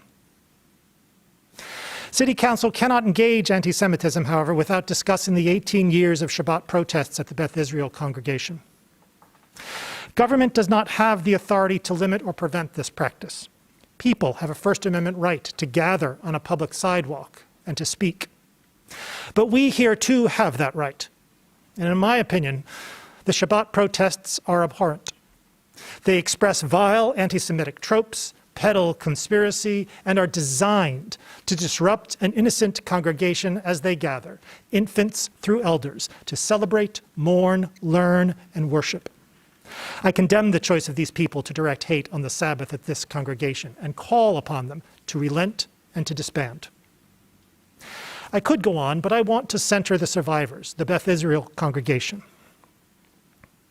The congregation has experienced fear, anger, frustration, sorrow, foremost against the protesters for their actions, but also towards the government for our inaction, and the community as a whole for our failure to stand with Beth Israel over time. These feelings, these sentiments, they are natural and they are human and they must be spoken. But in the presence of this pain, there has been, as there has always been among Jews over the centuries, resilience. The Beth Israel congregation comes to services week after week, month after month, year after year, as they endure hate during Yom Kippur, Rosh Hashanah, B'nai Mitzvah, and every Saturday in between. The congregation thrives. The devotion to God, Torah, tradition, and to each other, it is strong. Further, the members of the Beth Israel congregation do not shrink from the world, do not shrink from doing good. They are known throughout Ann Arbor for their commitment, for their tireless work on behalf of the neediest among us. And what's more, and perhaps most importantly, the congregation has ensured that Beth Israel is, despite all, a warm, joy-filled place of love, learning, and devotion. This commitment to joy This resolve to come together, to be positive in the face of weekly affronts, displays an inspiring depth of collective character. And so, for whatever it is worth, for your commitment to faith, the community, and to each other, all in the face of irrational hate, the Beth Israel congregation has my full support, my deep gratitude, and my true admiration every single day. Thank you. I've got Councilmember Adina. Thank you, Mayor. Thank you for those words, and thank you to the community members who came here tonight to courageously speak out against the hatred that they're experiencing, even as they were subjected here in our chambers to outbursts from individuals who are espousing the dangerous anti-Semitic worldview that our Jewish neighbors, somehow simply by existing, are responsible for or loyal to the actions of a foreign government. My Jewish neighbors, simply seeking a safe sanctuary to worship, have persistently for years been subjected to, in my view, bigoted and threatening rhetoric, anti-Semitic tropes, signs bearing swastikas, and more. We've all heard some of the dehumanizing anti-Semitic language used by some of the perpetrators here in our own meetings. I'm co-sponsoring this resolution tonight because our neighbors have shared with me that they feel threatened and unsafe, and we have the opportunity to speak out. Tonight, some of those congregants and neighbors shared the impact that these protests are having on their families, our neighborhoods, and their ability to gather and practice their faith in peace. Last year, a father who belongs to Beth Israel shared with me that as he was talking to his young children about the importance of the Black Lives Matter movement, his youngest daughter, looking troubled, quietly asked him, "Why don't Jewish lives matter too?" Clearly thinking about the protests, the bomb threats, the hateful rhetoric, and worse, that she'd already been subjected to regularly at such a young age. No child, no peaceful worshiper, no one should be subjected to the persistent bigotry that our Jewish neighbors at Beth Israel have experienced weekly for years.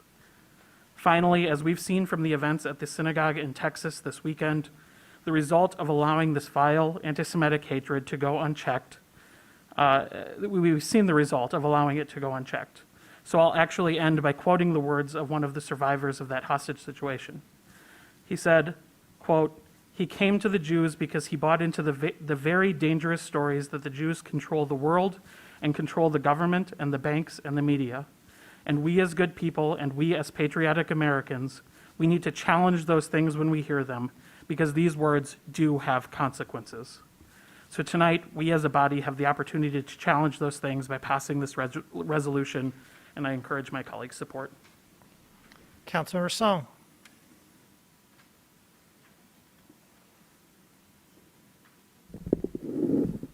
I'd like to take the opportunity to read some of the sentiments that were shared to me. I took the opportunity to speak with community members, in particular parents, and here are some of their reflections.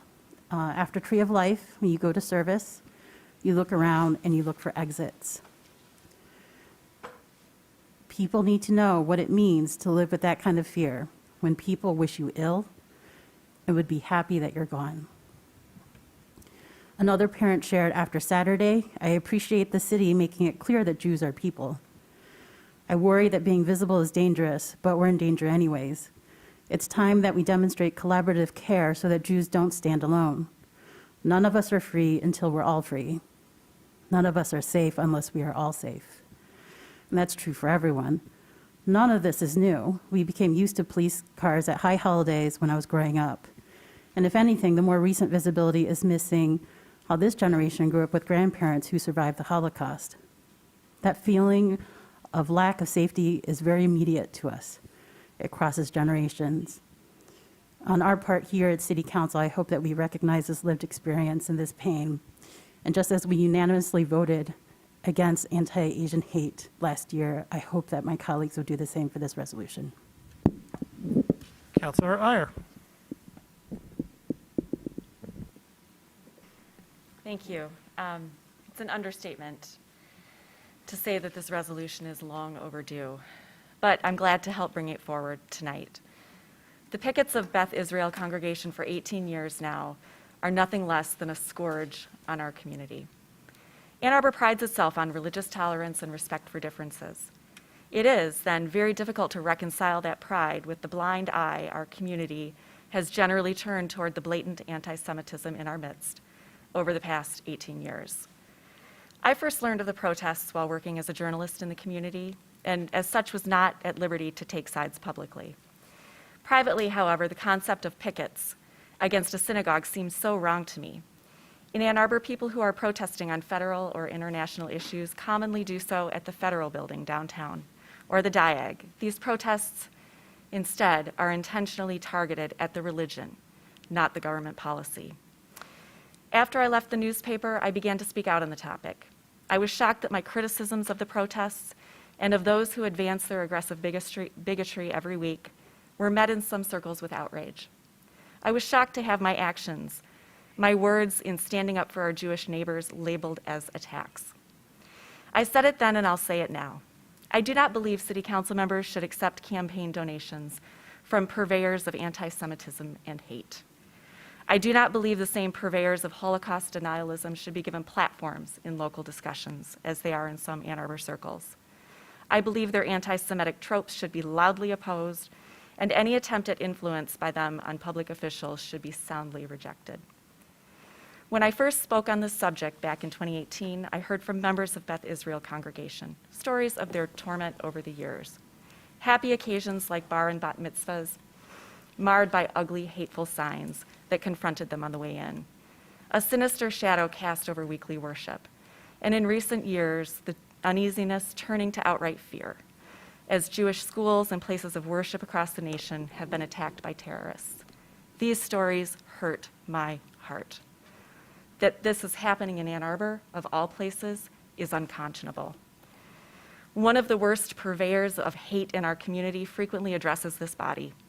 She was here tonight, shouting anti-Semitic tropes, though she must have left her swastika sign at home.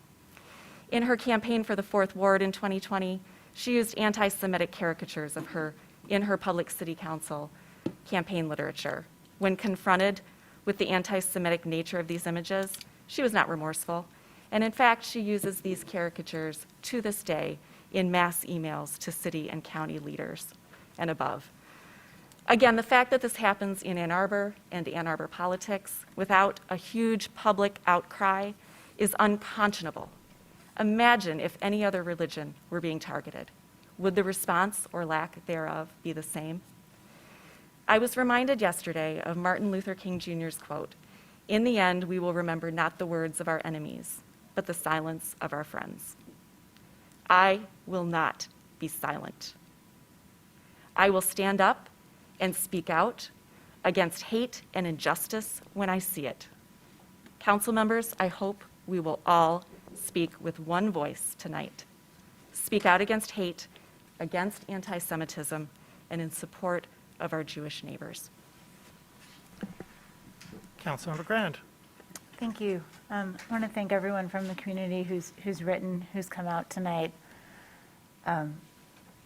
who's encouraged us and worked with us to really deliver the right message about what's happened over the last 18 years at this congregation. Being Jewish in Ann Arbor means that if you send your children to preschool at the Jewish Community Center, they learn to high-five the security guard. I don't know of any other preschools in Ann Arbor that have a security guard. Being Jewish in Ann Arbor means, like it did a few years ago, that at my daughter's bat mitzvah, we had to quietly put the building on lockdown because the Tree of Life shooting happened at the same time as her service. And then every day afterwards, as I took my son to religious school, I had to worry about his safety. And I honestly hadn't really before. As we prepare for his bar mitzvah, when we think about getting into the building, we have to pay attention to which door is open and which door is closed, and how do we get in. And that day at my daughter's bat mitzvah, I looked around and saw these children that she'd known since preschool or kindergarten or more recently. And I thought about what would have happened if that shooting had happened there today. Not only with my own family, but with those children that I cared so much about and that we were responsible. I felt responsible for their safety. For 18 years, this synagogue has been, it's not my own, but it's one that I've seen in my neighborhood, and that I feel this is, incredibly personal, these protests. And, I've, from my own opinion, have called them vile. And then I've had those same protesters come back and harass me in this space. So to say this is long overdue goes without saying, and I hope that, even though this is small, and it's been tricky because I'm going to be honest, we didn't want to bring further attention, right, and fuel the hate, because that's the last thing we want to do, and there's been so much resilience at this congregation. But after 18 years and with the increase in anti-Semitism, and from what I've heard from the neighbors too, that the protests have grown more bold, they've grown more profane, they've grown more aggressive, and the actions of the protesters have grown more profane and aggressive. So I certainly hope, as others have said, that we all stand together as a council and condemn these actions. And I was thinking a lot about the number 18 today because this is also a congregation that's incredibly resilient, and that even though this one thing is happening outside, that there's much joy and much life within. So I hope that after 18 years that we can focus on that and focus on the resilience and the positivity and the love and the life. Thank you. Councilmember Hayner. Thank you, Mr. Mayor. So, it was interesting to hear from anybody. Obviously, there was no one writing to us and saying, we support anti-Semitism, of course. And it's shocking that we even have to say that we are against anti-Semitic language and so on. In 2004, the City Council passed Resolution 446 in October, and it said the same thing, and it clearly had no difference, made no difference to these folks. That's what they want to do. These protesters want to be out there. They're protesting. The resolution from 2004, I like the language because it was a little bit more general than the one we had before us. This one's very specific. And because the city found itself in a strange position of having to defend itself for supposedly not taking action to move these protesters along properly. And that puts us in a strange position as a community, because I think we all soundly condemn any kind of anti-Semitism and any sort of behavior that is just repetitive and remorse, without, it just seems to be unending. And so we passed a resolution in 2004 that really spoke nicely to, it said all people with all viewpoints have a right to freedom of speech where it does not infringe on others' rights. And democracy and the freedoms and agendas cannot exist without civil discourse that shows tolerance for all beliefs. And it was just written in such a way that was nice and vague. And maybe that's why it didn't have any effect, because we weren't specific enough as what the problem here is in our community. And so the other interesting thing that came from our conversations with our legal staff was that in looking at the case that was recently dismissed by a federal appellate court that, to the city's, I guess, relief that these people are allowed to be out there exercising their First Amendment right, and the city wasn't remiss in moving them along. It's kind of a win-lose situation there. But in showing that, some of the language in this current resolution, does concern me, and it somewhat concerned our legal staff, and so I'm just going to wonder if the sponsors, because the copy that I pulled up that was attached to the agenda still contains that language. So I wonder if there was any effort going to be made to change that language, or it's going to be as I'm reading it here. So that was a question for the sponsors. Thank you. For my part, I'm taking a look at the agenda now with particularity.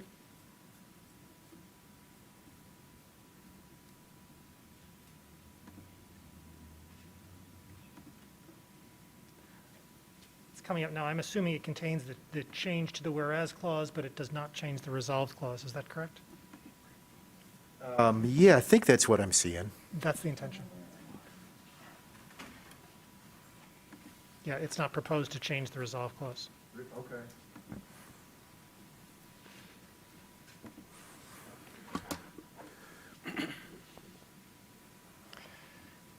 Councilmember Griswold. Thank you. I'd like to be listed as a co-sponsor, and I'd also like to mention that I received a call from Congresswoman Debbie Dingell's office shortly before this meeting stating that she would be releasing a statement in support of DC 1, the resolution condemning anti-Semitism. So obviously I haven't been on my email or social media, so I don't know if that's been done, but the message was she would be doing that this evening. As other people have mentioned, yesterday was Martin Luther King Day, a time for reflection, and I really hope that in the future that we can move beyond resolutions that are anti anything and resolutions that are really pro respecting everyone. And so I know that's not going to happen immediately, but I think we can work towards that. And also, not only in real life, and I've been to bat mitzvahs, bar mitzvahs, and funerals at the synagogue, so I'm very familiar with the protests. But we also have a social media platform that's become very hateful. And we cannot control that with much success at the federal or state level, but I hope that the community will join me in trying to improve the civility at the local level. I think that that would be a good first step in showing that we're all working towards a better community for all. So thank you. Councilmember Briggs. Thank you. I'd like to thank the sponsors of this resolution for bringing it forward. And I'd like to thank everybody who's reached out to us here in the room today and over the past week to share their support for this and to tell their stories about why it's so important. There have been a lot of eloquent speeches before my time, and so I just simply would like to read part of the resolve statement and to call out what it says, which is that I condemn all forms of anti-Semitism, and in particular, the weekly anti-Semitic rally on Washtenaw Avenue, and call for the persons who rally who express anti-Semitism to renounce extremism, disband, and cease their weekly show of aggressive bigotry. And that we declare our support for the Beth Israel congregation and their guests and all members of the Jewish community in Ann Arbor, each of whom has the right to worship, to gather, and to celebrate free from intimidation, harassment, and fear of violence. It is shameful that this has happened in our community for 18 years. Certainly, members of our community have the right to free speech, and we have the right to free speech around this table as well. And I hope tonight that we will unanimously condemn these sorts of hate-fueled speech that's occurring weekly in our community. Further discussion? Councilmember Amlawi. As was mentioned, there has been litigation on this issue. I did submit some council questions regarding that as it relates to this resolution. And of course, we have our own protections of free speech. We also have the obligation to uphold the Constitution of the United States.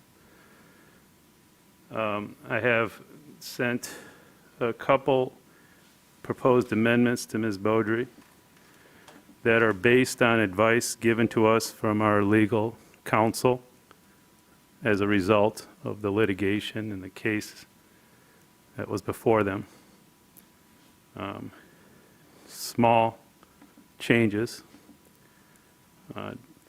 to the resolve clause, and I'm not sure if everyone has them yet. There are two separate proposed changes.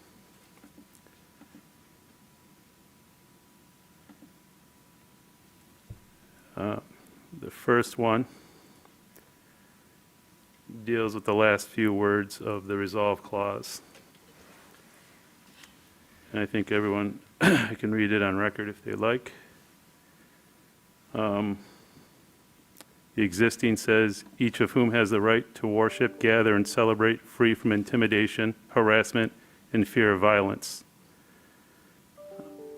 The advice given would suggest changing it to the words, each of whom has the right to worship, gather, and celebrate free from intimidating and harassing expressions of anti-Semitism and without fear.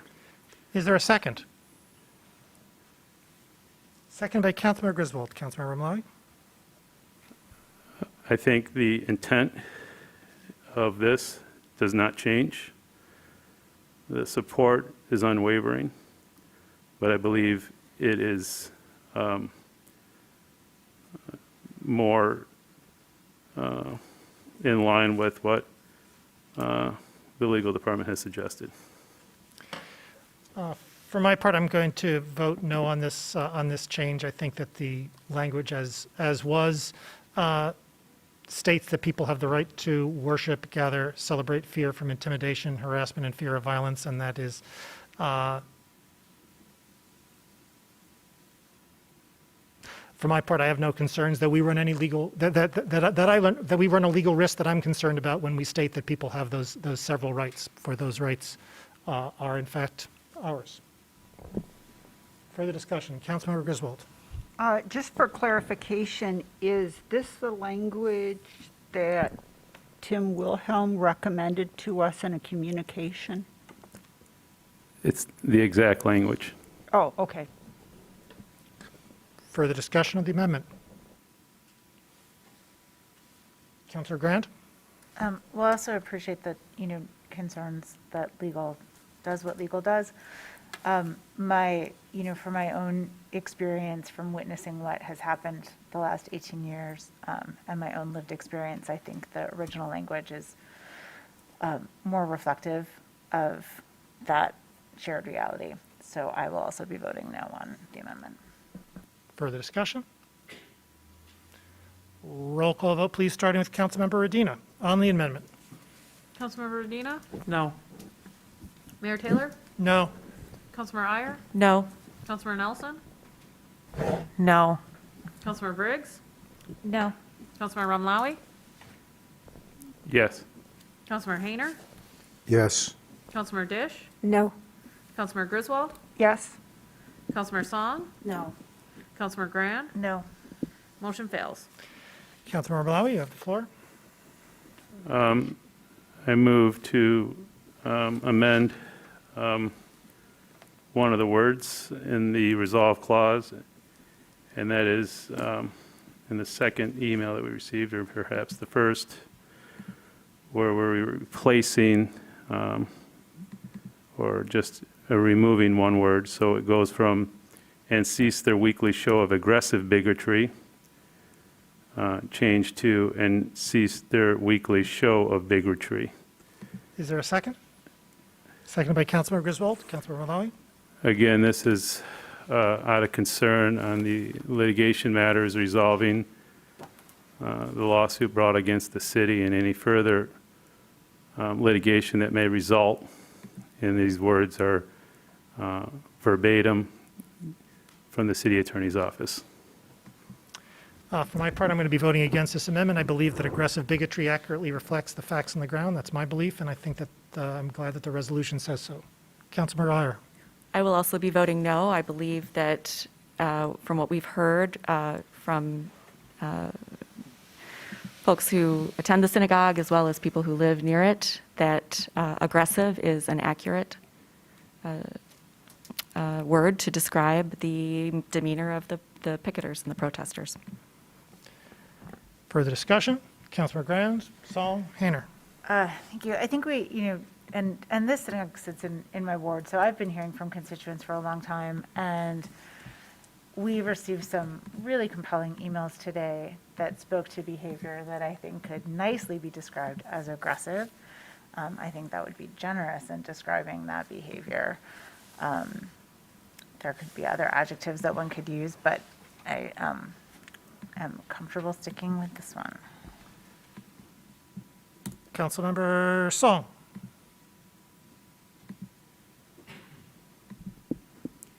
a reminder for when we voted for the anti-Asian hate resolution, we did actually speak about hate crimes towards Asians and Asian Americans, including physical assault, verbal harassment, shunning, workplace discrimination, refusal of service, online harassment. These are also very specific responses that we voted for unanimously in support of people who were having these experiences within our community here in Ann Arbor, in my ward. We have folks here who are speaking to this as lived experiences, as true experiences. I don't see the rationale behind removing the word aggressive, because it's pretty clear that what folks are experiencing is very aggressive. So if we can be specific in addressing care and safety for one extensive minority in our community, I'm sure we can extend the same courtesy to the Jewish community. Councilor Hayner. Thanks, Mr. Mayor. I'm sure that folks who are, frankly, victims of this ongoing behavior find it troubling that we're discussing adverbs here at the table. And yet, such are the things that laws and decisions of courts hang on. And I have no doubt that this behavior is received as aggressive. And yet, a court may, or a litigant might suggest that if we all agree that this behavior is aggressive, then why aren't we using Chapter 962 or whatever to deal with this behavior? And so I think that's where it's coming from. I think the notion is we condemn this type of behavior, but we don't want to get too far into the weeds in describing it, because then we're opening ourselves up for yet another lawsuit that costs the city tens, and that's fine. I mean, that's what we're here for. We're here to defend people's rights, right? And so I don't really care if we're constantly getting sued over this, but it's a shame that our legal department has to defend us. And so I think that's where this is coming from. That's the spirit of removing this adverb, and I get it. I get it. And frankly, I support it. Further discussion of the amendment, Councilmember Nelson. I'd just like to say that we're in an unfortunate situation where everyone at this table has had the benefit of a legal memo, and everyone at this table also knows that that memo is privileged and confidential. And so everyone sitting here knows exactly what is motivating the questions around this wording and the amendments that have been proposed. And everyone at this table knows that they did not originate with the people who are proposing them. And so this is a situation where more information would be helpful as opposed to less. I will not be supporting this amendment because as much as I would like that legal memo to be released for the public to understand it, I don't expect that this body would approve it because there's an advantage to not having it shared. Thank you. Councilmember Iyer. While it's true that we all received the legal memo, I think what is being seen publicly is the fact that some council members digested it and listened to the lived experiences perhaps more closely than others.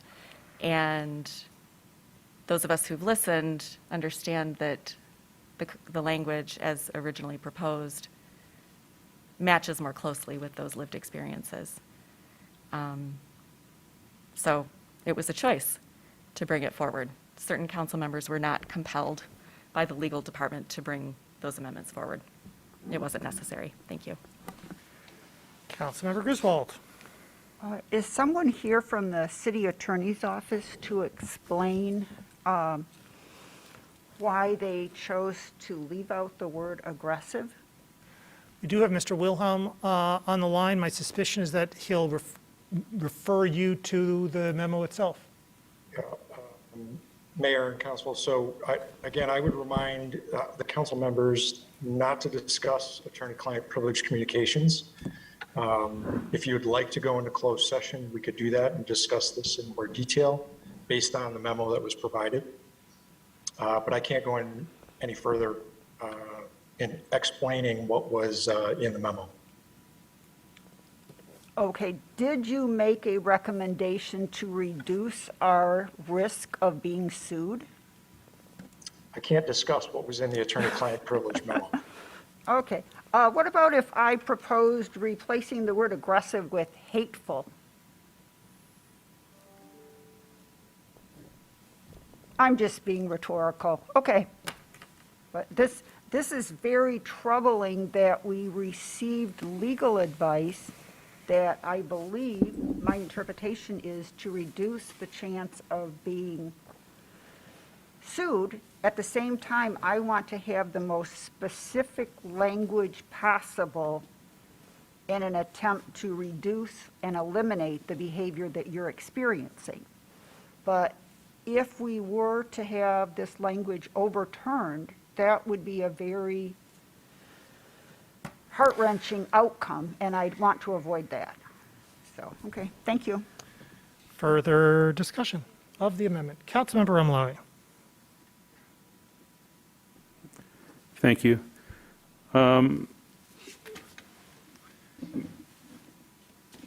Me moving these amendments forward are in no way a way to appease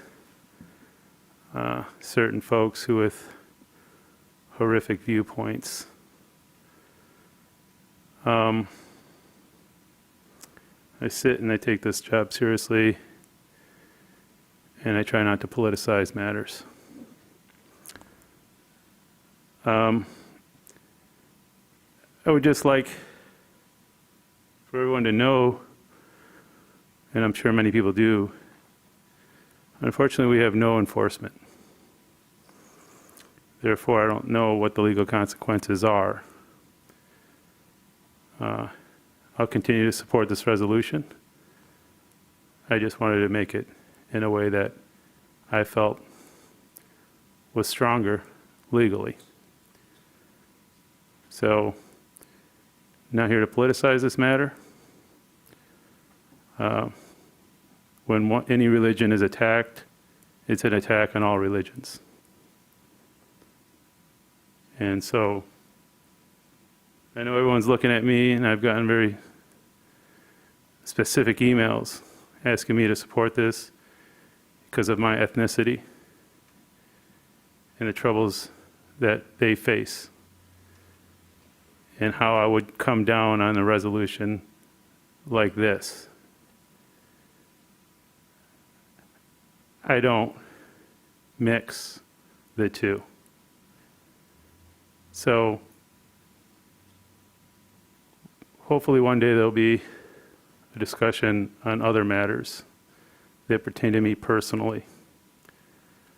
I just want to make it quite clear, not give any kind of safe harbor to people with anti-Semitic viewpoints and behaviors by proposing these amendments.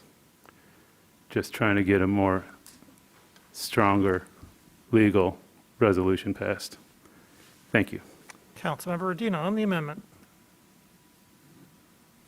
Thank you. I'm going to try to be brief because I think we all kind of know where we're going to come down on this amendment. But I just want to express to members of the community who are listening, to those of you who've taken time to be here, hoping to see council act on this, that I can only imagine how frustrating it is to hear us quibbling over some words in this resolution to reduce potential harm to the city when the legally potentially, but when the reality is the resolution itself was brought forward to focus on reducing the harm being done to members of our community consistently and persistently through the rhetoric that's being used against them, through the protests that are happening at their places of worship. And so I am comfortable with the language. I'm going to vote no again because this is aggressive bigotry that's happening in our community, and I don't have any problem saying that.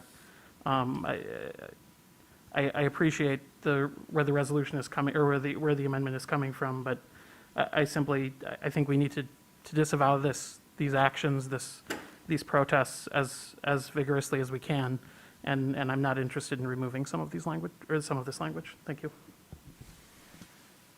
Further discussion of the amendment. Roll call vote, please, starting with Councilmember Udina. Councilmember Udina? No. Mayor Taylor? No. Councilmember Iyer? No. Councilmember Nelson? No. Councilmember Briggs? No. Councilmember Mlawi? Yes. Councilmember Hayner? Yes. Councilmember Dish? No. Councilmember Griswold? No. Councilmember Song? No. Councilmember Grand? No. Motion fails. Further discussion of the main motion? Councilmember Ramlowy. Thank you. Again, as I said before, unfortunately, this resolution will not have any enforcement mechanisms to it. There will be a statement made by council refuting the behavior of members of the community who show poor taste, at the very least.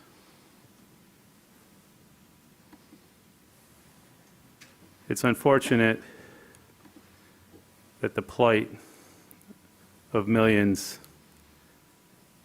has taken ugly twists and turns as a result of these 18 years. And I'm speaking for both Palestinians and Jewish people. It's unfortunate. Hopefully, this will help get us closer to an end of these demonstrations and protests and acts that violate the norms of our community. And I'll just leave it at that for now. Thank you. Councilmember Grand. Thank you. Just because I know we've gone around in some circles, I just want to bring this back to what this resolution is really about. This resolution is about supporting the members of the Beth Israel congregation and saying that we stand with you. We stand with you because there have been, from my perspective, a small number of individuals who are hateful, aggressive bigots and cowards who've tried to use some sort of excuse that's pathetic in order to direct their hate against Jews. And so this is to say that we stand with you, that we recognize what that hate is about, where it's coming from, and that we declare our support for you, and that we really wish it would stop. But since we can't make them go away, I sure thought after 18 years that hate is a tricky business. So since we can't, this is the best that we can do right now. I truly wish we could do more. If we could, we would be doing it.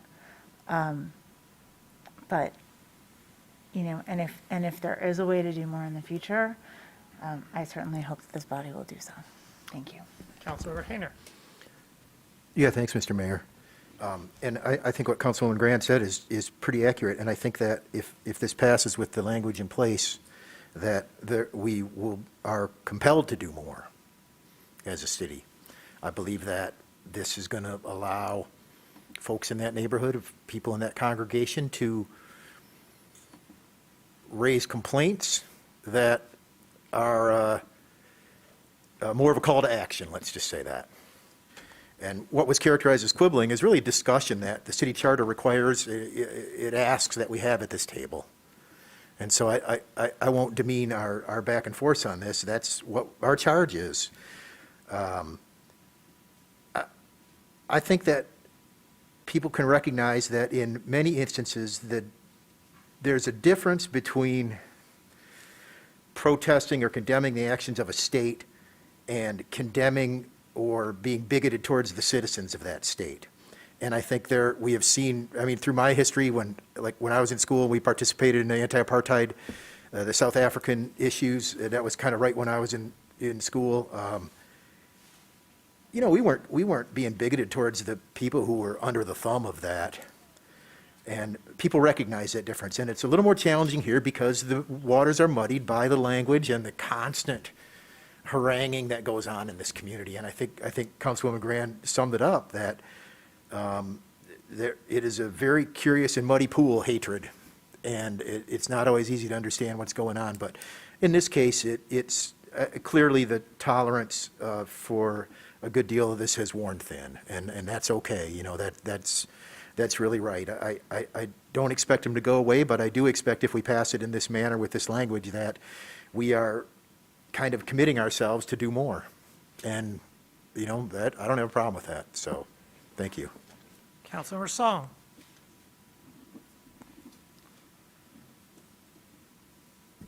We've made significant statements at this table, even before I was at this table, passing resolutions condemning or proclaiming race is a public health crisis, racism is a public health crisis. When it came to the anti-Asian hate resolution last year, it might not be enforceable, but it gave great comfort and care to community members to understand that their elected leaders were listening, were responsive, creative, and engaging community actively, and not waiting for assaults, additional hurt to occur in our community. That proactive stance, it creates, I think, a community of real care. And that message to especially our children in our community, to know that they can engage elected officials and know that there's trust in a time when we've come out of times of great uncertainty and continued uncertainty during the pandemic. Hate crimes are on the rise. This resolution refers to 2,000 incidences of hate crimes against the Jewish community nationally.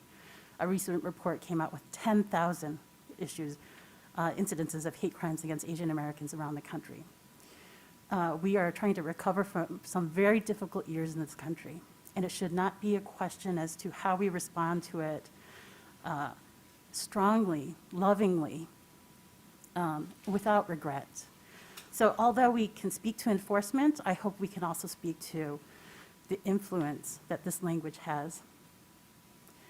And when we can return to our communities, to our wards, to our neighbors, and say that not only did we vote in favor of this, but we took the opportunity to speak directly to community members, to children, to our children's peers, and give them the sense of confidence that the city is here for more than just city services, for politicking, for strange headlines. We are here when it matters. So that's what the resolution, I think, speaks to many of us, and I think that's why we sponsored it. Enforcement is really up to us. It's for us to spread the language behind this resolution within our community and have this expectation with our neighbors and our community at large. Councilmember Briggs. Thank you. The one thing I forgot to ask when I was thanking the co-sponsors is to ask to be listed as a co-sponsor for this. Further discussion? All in favor? Opposed? It is approved with 10 council members present, all voting in the affirmative. Let the record show it is unanimous.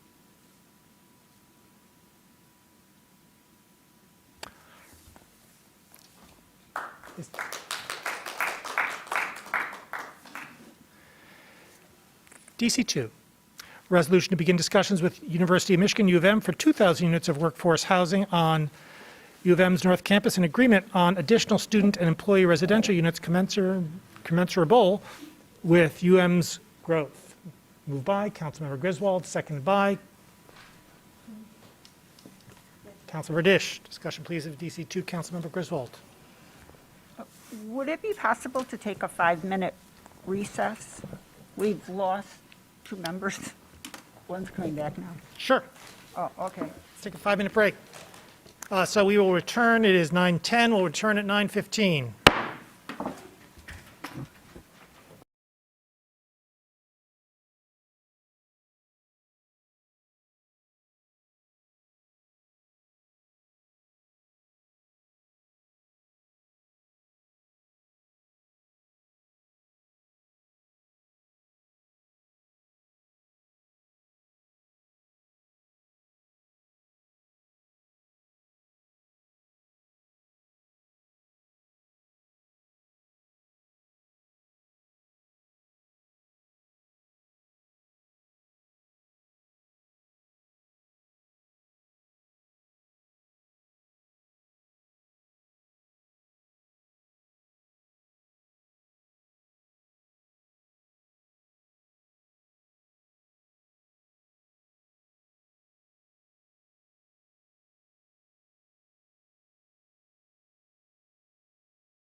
Mahoney?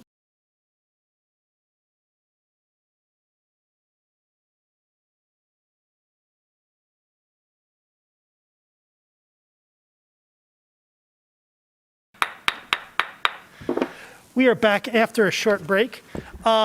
With respect to DC1, one of our members, Councilmember Hayner, needed to leave because of a family call at a regrettably inopportune time. Does anyone have any objection if we, rather than go through the reconsideration, he wishes to have voted yes. Does anyone have any objection to this being just done? I'm sensing no objections. Well, I thank you for doing that, Mr. Mayor. I want to apologize for having to step out. I know rules say to step away if you take a call, and I felt I had to take that call. So I appreciate you letting me go on the record as condemning anti-Semitism, and I hope that this resolution tempers this hateful behavior. So. Thank you. So let the record show, if that's okay, also with the clerk, that the DC1 was unanimous with 11 council members voting in the affirmative. Thank you. I believe we had a pause in the midst of DC2. I believe it's been moved and seconded, if I'm correct. And so, Councilmember Griswold, you have the floor. Thank you. This resolution is really just to put some policy direction on this issue and a framework for the discussions that are already occurring. I sent an email to council and some of staff last Friday explaining my intentions. And that is to simply move this resolution to all of the commissions that may have some interest in it, and that would be the Planning Commission, Transportation Commission, Environmental and Energy, so that they can provide some metrics in terms of what the savings would be and how it would impact A20. Just a quick example. I'm on the Board of Governors of the Michigan League, and we have custodians who drive in every day from Detroit. And so I know that there are many U of M employees that are driving long distances, and while A20 might not capture all of that, those transportation miles outside the city of Ann Arbor, they are real, and that's something that we need to consider. There was one question, and on social media, this resolution does not say U of M built, it says provide. And so we want to explore all the different options for housing, and that might be U of M built, but it might also be cooperative housing. We already have a co-op on North Campus. And it might be University of Michigan selling some of the land, especially, I talked to Derek Delacourt, and one of the examples he gave me was selling land along Plymouth, which may become a transit corridor in the future. There's also options to do a land lease, so the university would maintain the land, the building would be privately developed, and taxes would be collected on the value of the building. So I guess I'll give an opportunity for people to speak before I make a motion to move it. Councilmember Hayner.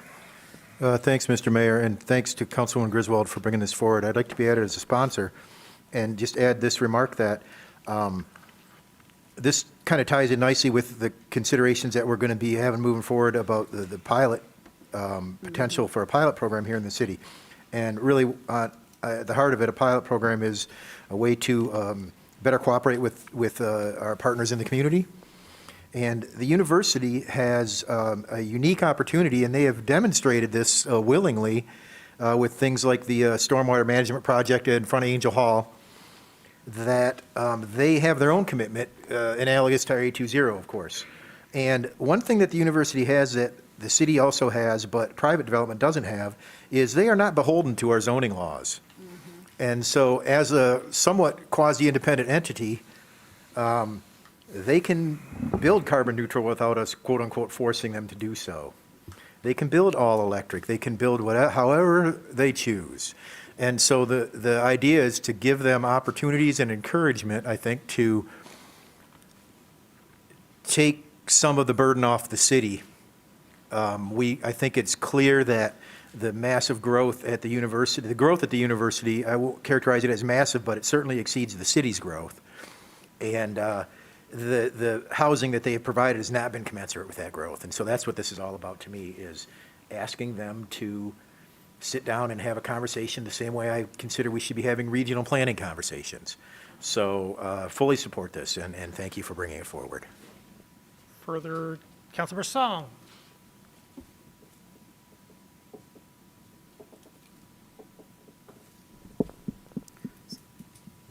I understand, I had a conversation with Michael Rain and Sue God on Friday and asked for an understanding of what the planning process is from the university and the conversations that are already being held with city staff, and was told that there are already quarterly meetings and that they are committing to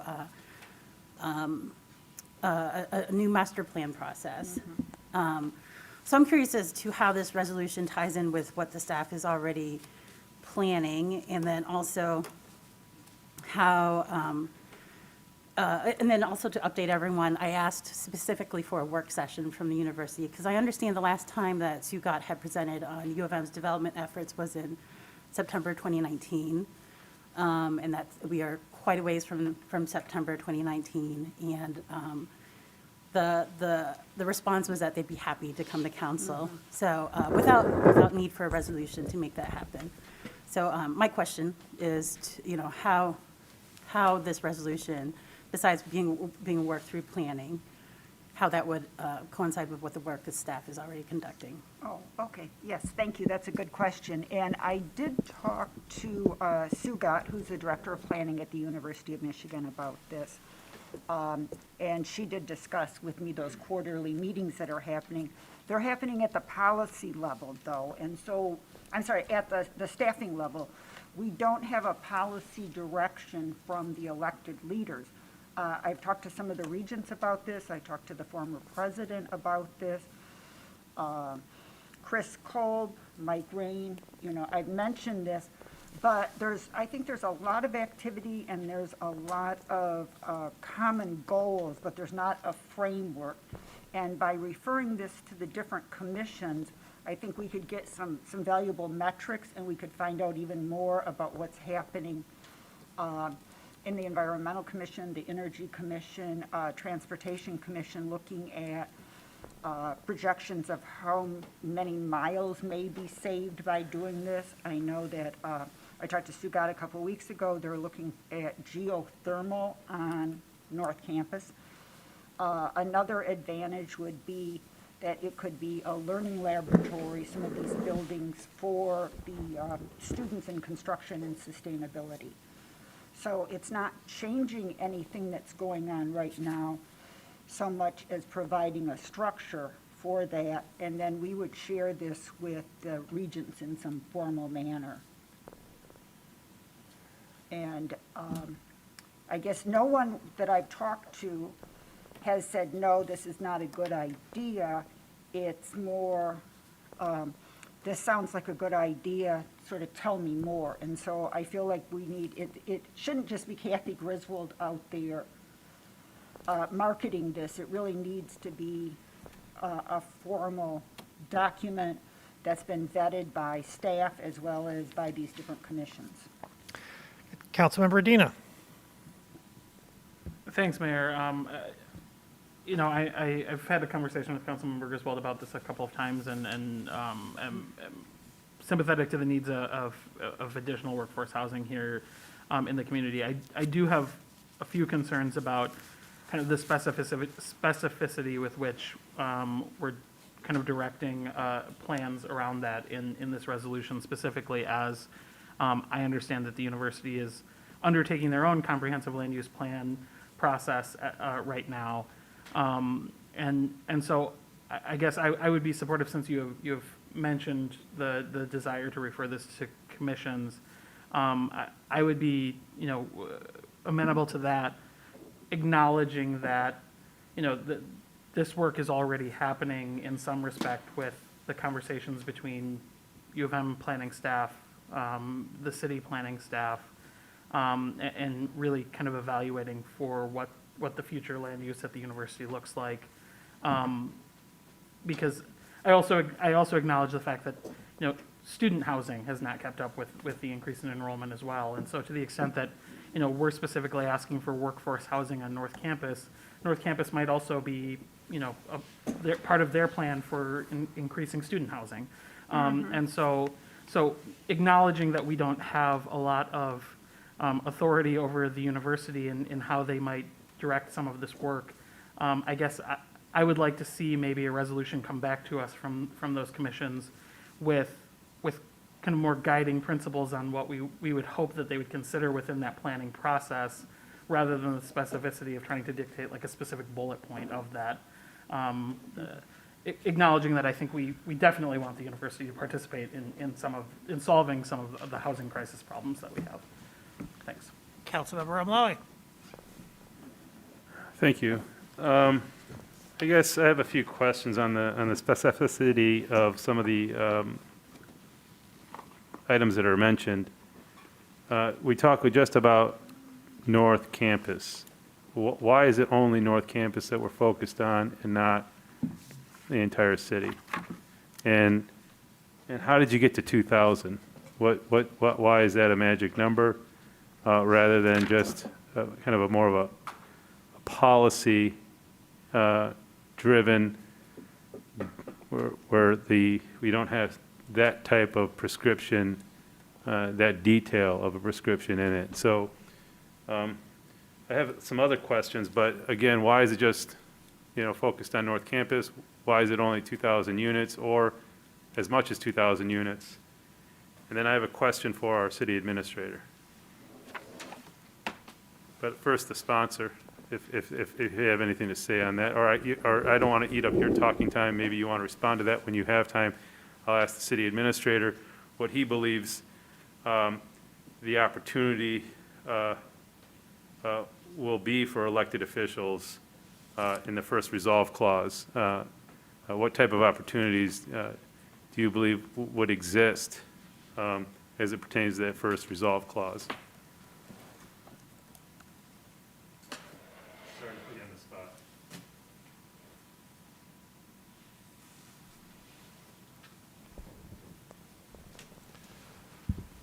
Councilmember Ramlawi, the first resolve clause, could you tell me, I don't have it right in front of me, what you're specifically referring to?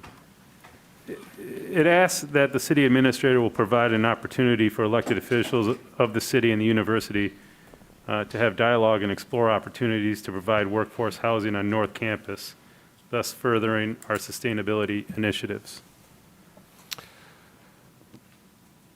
I think there's opportunities to broaden conversations. As Councilmember Griswold indicated, staff, including myself, has been engaged in discussions with the university about the potential for housing on North Campus, in part because there is land mass there that could handle it. There are opportunities there in terms of part of the city where there is some growth taking place. So once there is a consensus that there's interest in seeing what can happen, I'll just speak for myself. I am in position to help facilitate conversations that would happen between policymakers and policymakers at the university. At my level, I'm not there to determine what the policy is, but if, for example, the policymakers of the two institutions concluded we want to see how much housing is possible on the land, there is a way to do that. We want to see what kind of housing mix could be placed in that area. Then it gets more in the staff realm to figure out what kind of project are we actually talking about, what kind of massing is necessary. So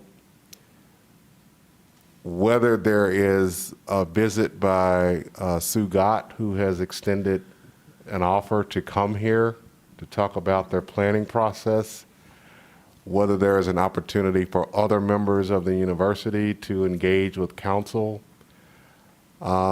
similar to how we have communication between the city and the school system, there's opportunities for us to collaborate about what's possible. And I'll say this and end it. My conversation with the university is about expressing interest on behalf of the city to see housing happen in that area. They took me on a tour. We talked about different things. And if you're there with university officials, there's no point in being bashful about talking about what we're interested in. It doesn't mean it's going to happen, but if you don't speak up and say it's important, then it won't go anywhere. Got Councilmember Dish and Iyer, then perhaps we can have a motion to refer. Councilmember Dish, no. Councilmember Iyer. Thank you. Yeah, I too wonder about some of the specificity in this resolution, and I'm not wanting to sign on to sort of the assumptions that are baked into it, like, that we, as a council, definitely want, workforce housing to be located on U of M property versus city property, for example, or new student housing on U of M property versus city property. I think those are questions that we as a council need to understand better in terms of what's best for the city. And so in that vein, I would like to move to refer this to the Planning Commission, the Transportation Commission, and the Economic Development Corporation. Is there a second on that? Song? Discussion of that referral motion? Councilmember Griswold. There were two other commissions that are in my email, so I just want to make sure that we're including the Energy Commission, the Environmental Commission, and did you say Transportation Commission? I did. Already? Oh, okay, because I think the whole A20 goal is very important. Sure. So, okay, yeah. Let's add those two. It would be a friendly amendment to add those two other referrals. Can you consider that friendly, those other two referrals? Question from Councilmember Rumlowy. And this is to the motion to refer it to the the Economic Development Corporation. If I can ask why, or what will we gain from them in particular when it comes to referring it to that body? Can I? Yeah, the Economic Development Corporation is expanding its mission to delve into more broader policy recommendations and looking at issues broadly of economic development throughout the city proper. And so that's why. For the discussion of the motion, refer. All in favor? Oh, question.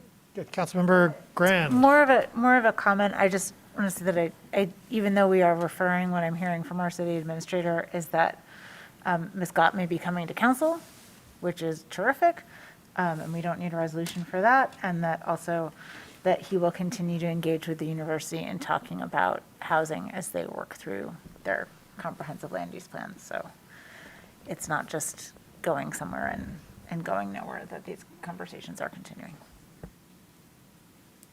Councilor Hayner. Thanks, Mr. Mayor. Yeah, I think that's important, and I think it's important that that does happen, as Councilwoman Grant said. I mean, from my perspective, referral is where dreams go to die, I mean, how long is none of these boards and commissions need our referral to look into this. They can act on their own. So we don't have to take a roll call vote, but I don't support a referral because it just doesn't make any sense. We pass a resolution, things are happening, have them take it up. Of course, my personal viewpoint on that is all that referring to all these boards and commissions just further cuts my opinion, which, as a representative of Ward 1, which is at least half of North Campus, I won't have any say in it because you all kindly kept me from all the board and commission appointments. So I'm going to oppose referring this to boards and commissions. Further discussion, Councilmember Rumlowy. Well, I don't share those sentiments exactly. I do have concerns on kicking the can. we kick the can so often, we need new shoes. I remember being in council chambers in person, speaking to the university about workforce housing, and that was 3 years ago. Nothing's been done in 3 years. Nothing. We haven't even met with the university in 3 years, partly because of COVID, but also instability within our own organization. As my colleague mentioned, these boards and commissions could weigh in on these policy matters independently.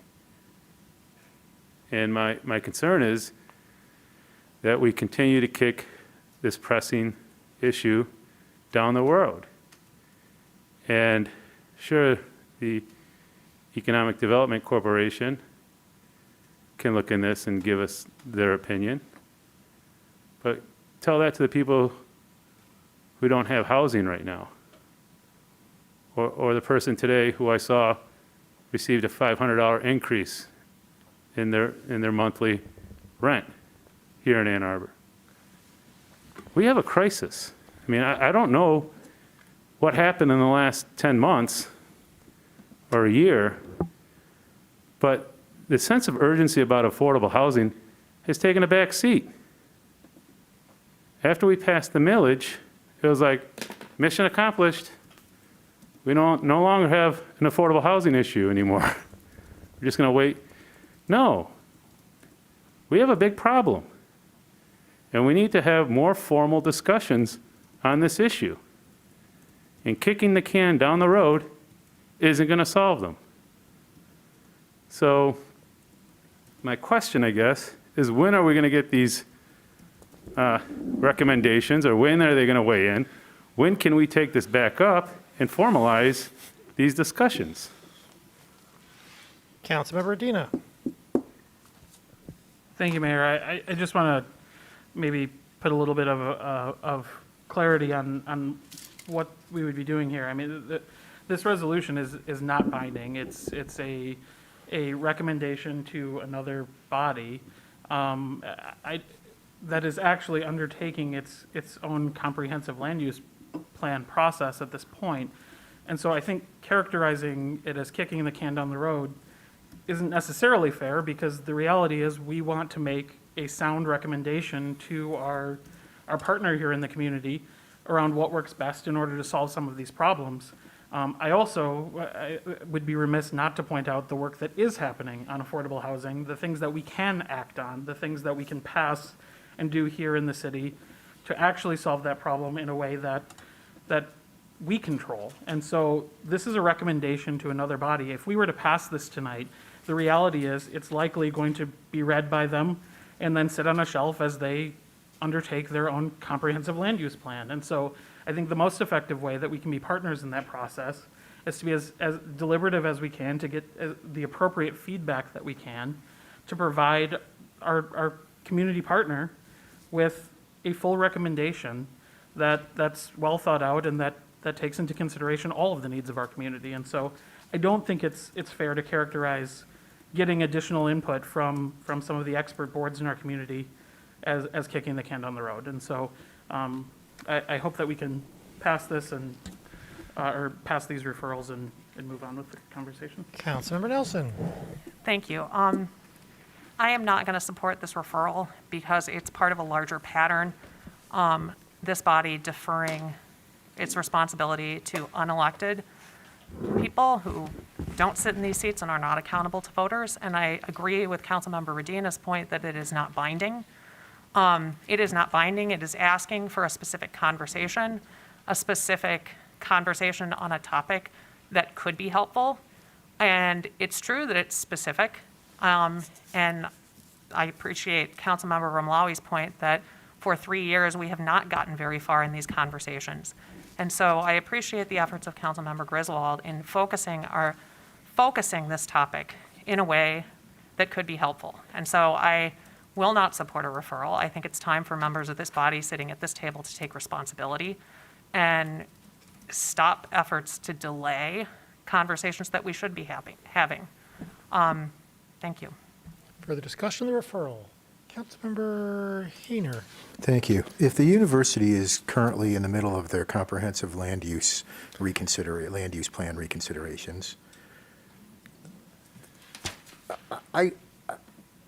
without diminishing the fine work of our boards and commissions, I would say to the university, build more carbon neutral, affordable housing that exists on your transit lines.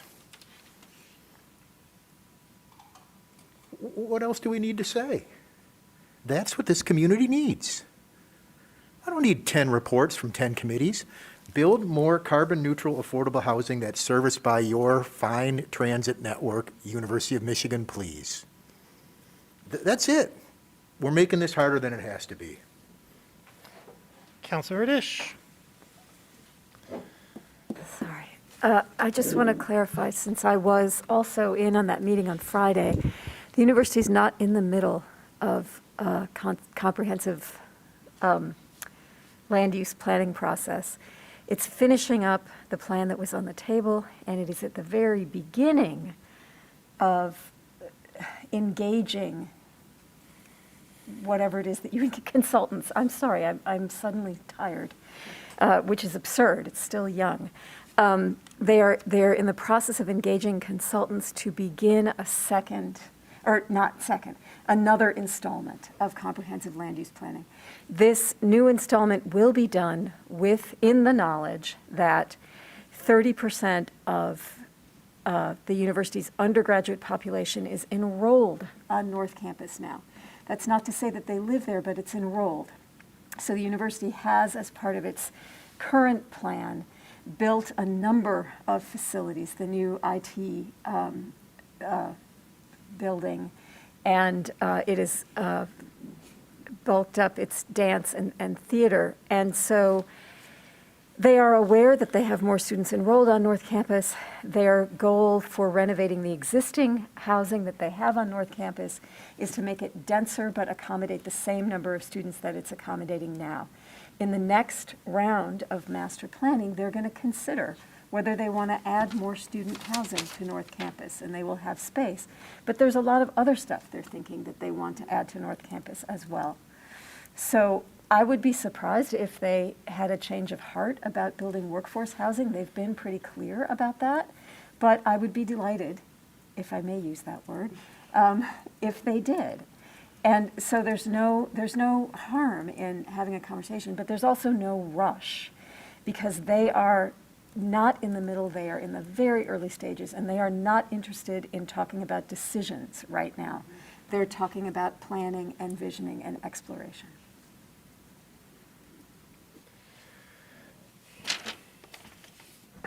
Councilmember Iyer. Thank you. I really strongly disagree with the characterization that we are somehow abdicating our duty by referring this to a committee. Referring resolutions to committees for their expert advice, their expertise, their knowledge. That's what the committees are there for, is to provide that for us. And it's just simply called doing our due diligence. So any thought to the contrary is just a severe misunderstanding of how the process works. Further, if we were to vote on this tonight, instead of referring it, I would be voting no. Like I said, there are a lot of assumptions in here that I'm not sure I agree with. 2,000 units of workforce housing built on university land is a lot of lost tax money to the city if it were to be built on city land instead. So there's no data here accompanying this resolution, nothing, no analysis to indicate or to argue for these ideas being in the best interests of the city. And that's what we are here to represent, is the best interests of the city, not the university.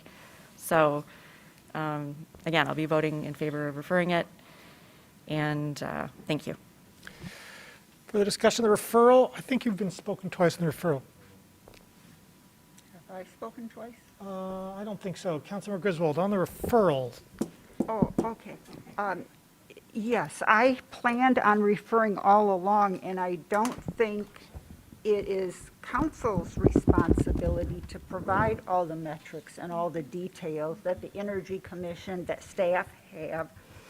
And I came from the corporate world where sometimes you just put an idea out there, almost like brainstorming, so that you let people comment, and it's iterative and it gets better with discussion. And so I thought 2,000 units of workforce housing was better than saying a maximum amount of workforce housing. And again, there are options for the university to either sell or lease land so that we would be able to capture the taxes on the property, and that would be my my preference. Also, the university is spending considerable money renting luxury buses to bus nurses into the medical center. And that's something, if they could provide housing, and the nurses could take the existing bus system, then that would not be needed. So I sort of have a window into what the university's doing, and I work with them on the North Campus projects, as did Councilmember Song, and so we saw some of their process. And so I just see this as really a conversation starter. Let's send it to the commissions, let's have staff fill it out, so that we have a document that we can be proud of and that we can share with the regents moving forward. But this document is definitely not it. It's half-baked at best. Further discussion? Roll call vote, please. Starting with Councilmember Dina on the referral. Councilmember Radina? Yes. Mayor Taylor? Yes. Councilmember Iyer? Yes. Councilmember Nelson? No. Councilmember Briggs? Yes. Councilmember Ramlawi? No. Councilmember Hayner? No. Councilmember Dish? Yes. Councilmember Griswold? Yes. Councilmember Song? Yes. Councilmember Grand? Yes. Motion carries. DC3, resolution to improve the safety and accessibility of sidewalks in the winter, moved by Councilmember Briggs, seconded by Councilmember Grand. Discussion, please, with DC3. Councilmember Briggs. Thank you, Mayor. By way of background, in June of 2020, Council unanimously adopted the 820 Carbon Neutrality Plan, which includes as a core strategy reducing vehicle miles traveled by at least 50% by 2030. We can't expect to accomplish this goal if there isn't a reliable, safe, and accessible non-car-based transportation system available year-round. Sidewalks need to be clear of snow so people can walk to destinations, access transit, and bike on sidewalks if desired. 2 weeks ago, I opted to walk to meet a friend for lunch 3 days after a snowfall. As I walked down Huron and Jackson towards the Westgate Mall, I was glad to see that most of the residents had cleared their sidewalks, but a handful had not. As an able-bodied, relatively young resident, I was able to get through these gaps, but many residents wouldn't. Many transit riders wouldn't be able to. Approximately 10% of AAA TA riders are seniors or individuals with disabilities. I found myself confronted by this uncomfortable truth and the failures of our current approach to snow clearance when I reached Maple, where I came upon a kind bus driver working hard to get a rider in a wheelchair onto his bus. I stopped to help, as did another man walking down Maple. Even with the three of us pushing with all of our might, we could not get this rider over the 4 inches of snow, and he was stranded on Maple. I pushed him into a nearby restaurant where he called Miller Manor, where he lived, for help. Our transportation system had failed him, not because there wasn't a bus, but because he couldn't access the bus in the winter. This problem isn't new to us, and it has been extensively studied in our community. The 2015 Pedestrian Safety and Access Task Force report makes recommendations. Snowbuddy released a report last year recommending next steps. And in December, staff provided council with a detailed memo in response to council's March 2021 resolution recommending next steps. It's time for us as council to take some meaningful steps to improve the conditions in our city. This resolution tries to move us forward. It asks staff to do a number of things. First, to include in our upcoming budget presentations trade-offs to consider if we believe the city should adhere to the same standard and timeline of snow clearance as residents. Second, to bring forward any code changes that would improve enforcement efforts. 3, to conduct annual education campaigns of some sort. 4, to initiate proactive enforcement, particularly along transit corridors. 5, to solicit information on the actual cost and contractor capacity through an RFI to clear sidewalks citywide, so we can have an informed future discussions on this matter. And finally, to work with existing partners in the downtown, like the BIZ and business associations, and partners like the Ann Arbor Public Schools to improve current snow clearance efforts.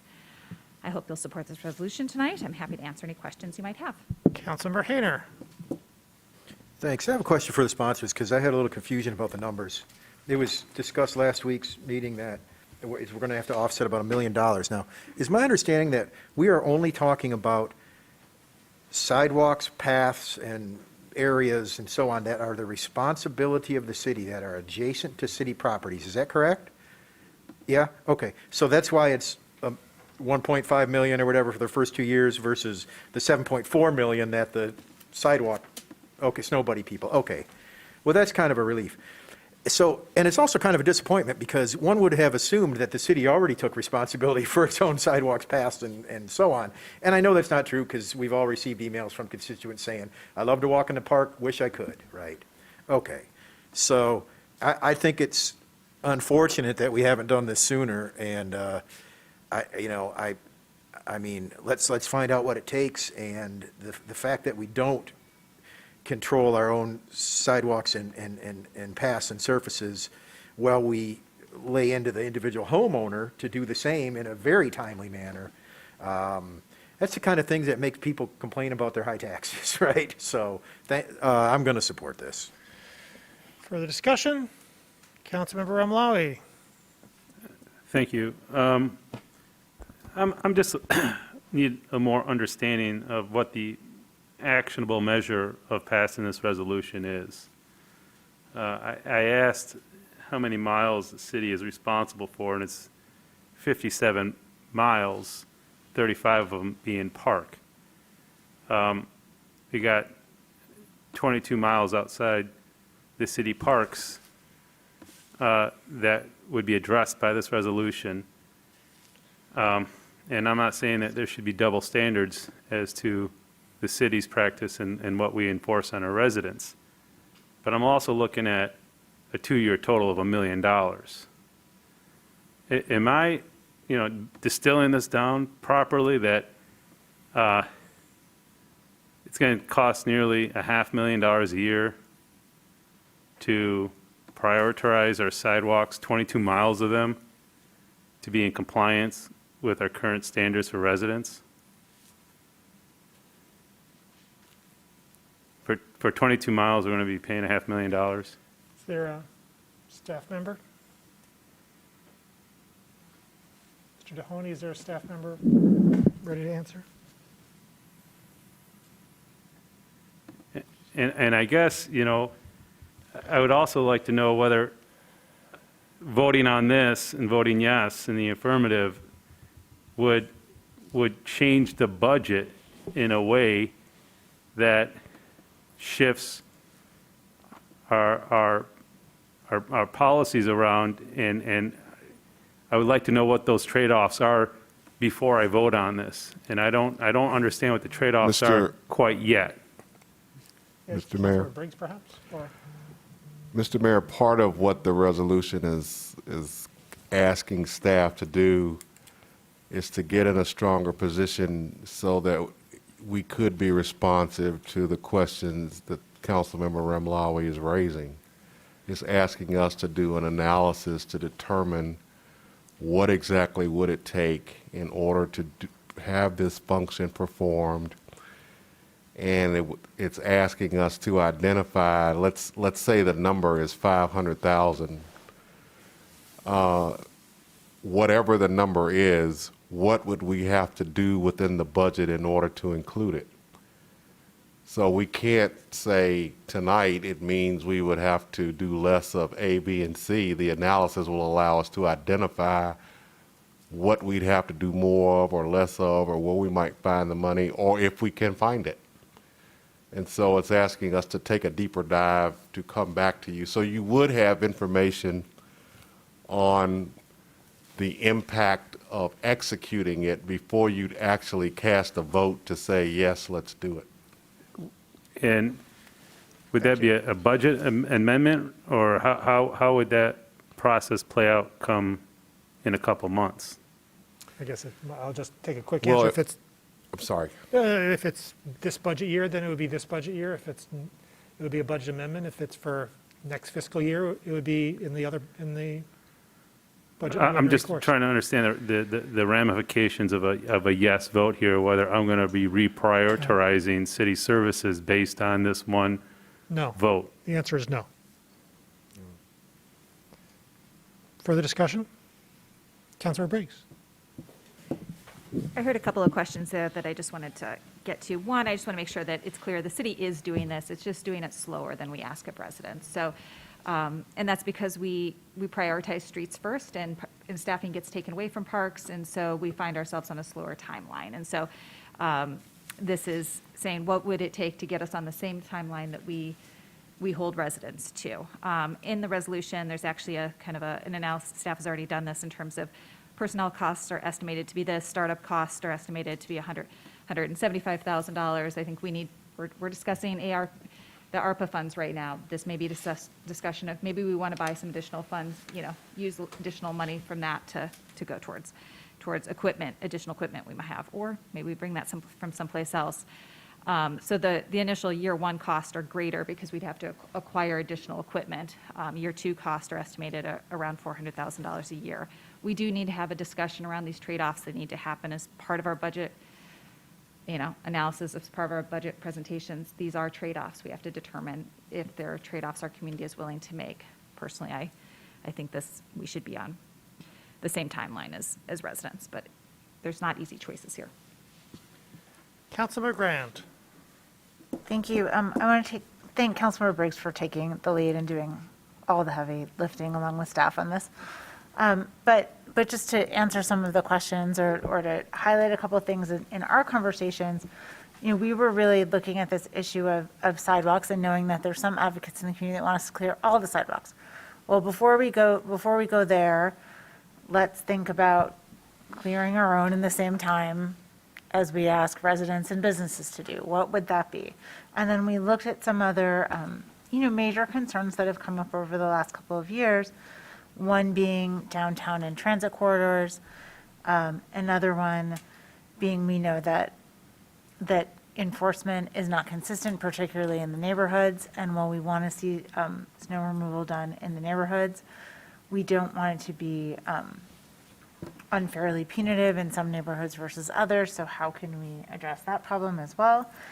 And just making sure that our community partners are doing their part before we consider what that next step would be to clear all of the sidewalks in the city. Let's try to take this. So I look at this as incremental. And it could be that if we're looking at city-owned paths, that maybe some minor paths in parks, we decide that's not worth the cost of doing that. We can have those more granular conversations, or staff can, but just getting more information as we consider clearing more sidewalks in a more timely way and in a way that's more equitable in the year ahead. Further discussion? Roll call vote, please, starting with Councilmember Radina. Councilmember Radina? Yes. Mayor Taylor? Yes. Councilmember Iyer? Yes. Councilmember Nelson? Yes. Councilmember Briggs? Yes. Councilmember Remlawi? Yes. Councilmember Hayner? Yes. Councilmember Dish? Yes. Councilmember Griswold? Yes. Councilmember Song? Yes. Councilmember Grand? Yes. Motion carries. DC4, resolution concerning the need for reliability improvements and technical upgrades for DTE streetlights, moved by Councilmember Griswold, seconded by Councilmember Briggs. Discussion, please, of DC4. Councilmember Griswold. This resolution was written by staff, and a meeting occurred today between staff and DTE addressing operations for improvements. And I don't know if the city administrator wants to add anything right now. But DTE management asked if we could meet prior to passing this resolution. And so I would like to move that to postpone this until February 7th.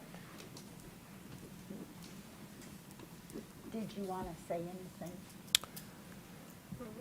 We did meet with several officials from DTE this afternoon. We talked about specific things that we might work on to shorten the process or the timeline that it takes to address power outages. We talked about We heard from them damage caused by third parties that impacts the timeline. They raised some issues with us regarding our own permitting process, which we promised we would take a look at. And we also discussed some different approaches to speed things along, for lack of a better way to put it. They are going to be delivering a document to us within 2 to 3 weeks that outlines specific things they want us to consider. We committed to getting back to them within 3 weeks thereafter in response to their questions. So to Councilmember Griswold's point, we are actively working at the operational level, trying to get faster and being responsive to the needs of the community. You still have the floor, Councilmember. Okay, I just want to thank Mr. Mahoney and staff and representatives from DTE. Streetlight outages is something that people have heard me talk about for about a decade now, and I feel like we're on track to improving the process. And so I move to postpone this until February 7th to give an opportunity to talk to DTE leadership. It's your motion. It struck me that was a little, that said the 7th is within the time frame described by Mr. Mahoney, and perhaps the first meeting in March might give both those conversations time to cycle. Okay. May I get advice from Attorney Wilhelm, because he was also involved in this, to see if the second meeting in February or March would be acceptable to him, because this is also related to the rate case that's coming up. Mr. Wilhelm, are you on? I am, Mr. Mayor. I don't think this is legal in nature. I would defer to staff. I don't think that a delay to the first week in March would have any impact on the city's intentions regarding the upcoming rate case in front of the Michigan Public Service Commission. Thank you. Thanks. Okay, I move to the first meeting in March. Is there a second? Second by Councilmember Lowy. Discussion? All in favor? Opposed? It is postponed. Thank you. DC 5, resolution concerning the city's streetlight system prioritization, equipment upgrades, and improvements to outage reporting and minimizing repair times. Moved by Councilmember Griswold, second by Councilmember Briggs. Discussion, please, of DC 5. Councilmember Griswold? DC 5 is similar, but it addresses city-owned streetlights. And again, this resolution was written by staff. They are working on improvements to the process. And if our city administrator would like to add anything further, he may.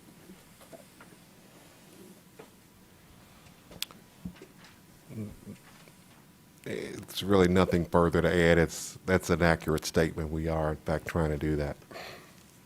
Oh, okay. Again, I want to thank staff for their work on this and for process improvement, and I recommend approving it. Further discussion? Councilmember Briggs? Yeah, I would just like to also echo Councilmember Griswold's gratitude towards staff. I think they've worked to, if you'll, at your leisure, read through some of the whereas clauses, you can see how the city has been working to improve reliability of our streetlight system, and this will bring back to us some information in the budget cycle to for some additional trade-offs that we can be thinking about as well. Further discussion? Councilmember Amlawi. Thank you. Just appreciate the sponsors and staff bringing this forward, and Councilmember Griswold for being so dogmatic and persistent at getting this addressed. It's been many years, and as we know by the responses that we've gotten, very little progress has been done. Hopefully, these last two resolutions will bring change, the much needed change we need to bring in line the type of reliability and safety that this community deserves and we spend money on. I would be remiss to bring up the fact that there was a 10-year moratorium on streetlight repair, city-owned streetlights. And this past budget cycle, we amended the budget to cut the funding for, I believe, 10 of those lights. So hopefully that doesn't happen this upcoming budget cycle, and we fully fund this program. Because it was not funded for 10 years. And so we got to put our money where our mouths is, and hopefully we support this come budget time. Further discussion? Councilmember Griswold. Yeah, we refer to this discussion as streetlights, but what the primary purpose is to provide positive contrast lighting at our crosswalks. So it's really pedestrian lighting. Vehicles come with their own headlights. So what we need is lighting for our pedestrians. And I know that on Huron near Thayer, that crosswalk where we had a very serious pedestrian injury crash in January of 2019. I'd mentioned it before. That light is out right now. That is a DTE light, but it's not just street lights. What we're really talking about is saving lives and pedestrian safety. So thank you. Further discussion? I'll just say for the record, it's been stated that there was a 10-year moratorium on repairs. That's not true. There was a 10-year moratorium on the installation of new lights. Repairs, of course, continued in the ordinary course. Further discussion? All in favor? Opposed? It is approved. DC 6, resolution requesting the completion of a feasibility study regarding creation of a traditional municipal electric utility and an evaluation of other energy pathways to achieve the city's clean energy goals, along with initiation of next steps to advance a local municipal sustainable energy utility, an SEU. Moved by Councilmember Udina, second by Councilmember Briggs. Discussion, please, of DC 6. Councilmember Briggs.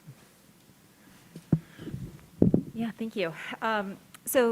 Strategy 1 of our A20 carbon neutrality plan requires that by 2030, Ann Arbor's electrical grid will be powered with 100% renewable energy. The question is, how do we reach our goal when the utility that powers our city doesn't plan to be carbon neutral until 2050 at the earliest? We know that DTE makes electricity mostly from burning coal and is still actively investing in fossil fuel infrastructure. It is one of the dirtiest major utilities in the country. DTE officials point to the more frequent and severe storms as the reason why Ann Arbor residents and those across the DTE service area are experiencing longer service outages and poor reliability, but fails to acknowledge that their fossil fuel investments are actively contributing to climate change and causing the storms we are experiencing. Our incredible staff in the Office of Sustainability and Innovation, led by Dr. Stoltz, has been studying how to transition our electrical grid to 100% renewable energy, and the Energy Commission has been discussing and debating options. In October, OSI presented Council and the community with a report which discussed potential paths and recommended creating a sustainable energy utility, an idea that staff began exploring following an Energy Commission discussion in March of 2021. The Energy Commission also examined the pros and cons of developing a more traditional municipal energy utility, with a presentation from Ann Arbor Public Power in February and presentations from Boulder, Colorado, and where a municipalization effort failed, and Winter Park, Florida, where it succeeded. In December, Energy Commission unanimously recommended the elements in this resolution before us, taking the steps the steps in this resolution. The final resolution before you tonight resulted from significant public input, staff involvement and innovation, and the Energy Commission. I'm sure Councilmember Udina and I are happy to answer any questions you may have, and we hope you'll support it. Councilmember Udina. Thank you, Mayor, and thanks to my colleague for her words on this. I don't want to spend too much time reiterating some of my own frustrations with our current energy provider, and so instead I want to just highlight the tremendous amount of community work that went into the feasibility study that you have before you today. This is, I think, actually a really good example of how our commissions do the work that we ask them to do and bring back a better product for us.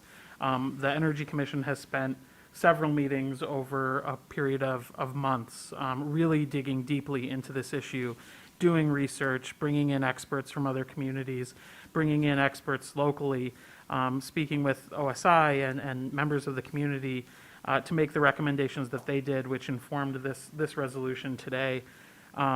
I am very much looking forward to moving forward with a feasibility study so that we can get some of these critical questions answered about whether or not this might be a path towards our 820 goals. And so I just want to reiterate thanks to our energy commissioners, to the members of Ann Arbor for Public Power, for the countless community members who have weighed in, but particularly to our OSI staff who have worked really, really diligently on this, who have pulled away from other priorities at times to make sure that community input was being heard and integrated into this plan. And then also to my council colleague on the Energy Commission who has really helped to tackle some of this as well. And I know that we've had many community meetings with residents as well who wanted to express their feelings and their thoughts on this. And so I hope council will move forward to support based on previous discussions at this table. That's what I'm expecting tonight. But I just wanted to, again, thank all of the members of the community who have contributed to this process. Councilor Hayner. Yeah, thanks. A couple comments. One thing I want to point out in the fifth whereas clause, there's a sentence that isn't really a sentence. It says, including, reducing greenhouse gas emissions, semicolon, ensuring projects are additional, semicolon. No, it makes sense. It does? Mhm. Additional what? It means they take, Additive? No. Should the word be additive? no, it's sort of the jargon for saying that instead of displacing already clean energy projects off the grid, they're new ones. Okay. Yeah. Grounding actions in equity. Well, that's where I want to start my comments. The only way to achieve the goal of our energy being carbon neutral is to have our community run on electricity. And every instance where we are able to ask, cajole, incentivize, or when possible require electrification of buildings, we need to do so. The success of this project goes hand in hand with that. And when we fail to do that, we're shooting ourselves in the foot, to use a violent metaphor, and I'm sorry for that. I also want to make sure we're not strangling the goodwill of the aid to public power folks who really started this and came to us back on Energy Commission in 2018, 2019 when I was on it, and to make this as a true public utility. And I also want to make sure that we're not in any way prohibiting individuals from seeking to provide their own power or making it too difficult or too expensive that individuals can't seek their own power autonomy. Solar on their house, geothermal, whatever that might be. I know that I've been heating my shop with a EPA certified wood stove, and I've given up doing that because it's just a pain. And so I'm going to a heat pump as soon as I save up enough, now that they're available, right? And so I'm going to support this because we need to have the data in front of us, but I just want to make sure that we're not cutting anybody out of the picture. The aid to public power people were very concerned that it be a true public utility and that we don't have opportunity for monopoly. And so the idea that these can exist outside of DT, and indeed are clearly going to have to when you look at the power needs of the industry, say, that's all well and good. I just want to make sure that when this comes back to us, that we keep in mind that grounding actions in equity mean, more than one thing. That's all. So I'm going to support this. Councilor Dish. Thank you. I'm sorry, I didn't mean to jump in. I had confusion over that word to Councilmember Hayner, so I beg your pardon. I wanted to ask if I am reading this correctly, that the resolution states that there is funding identified through OSI for the initiation of next steps to advance a local municipal sustainable energy utility, but funding isn't identified yet for the study for the traditional municipal electric utility or for the evaluation of other energy pathways.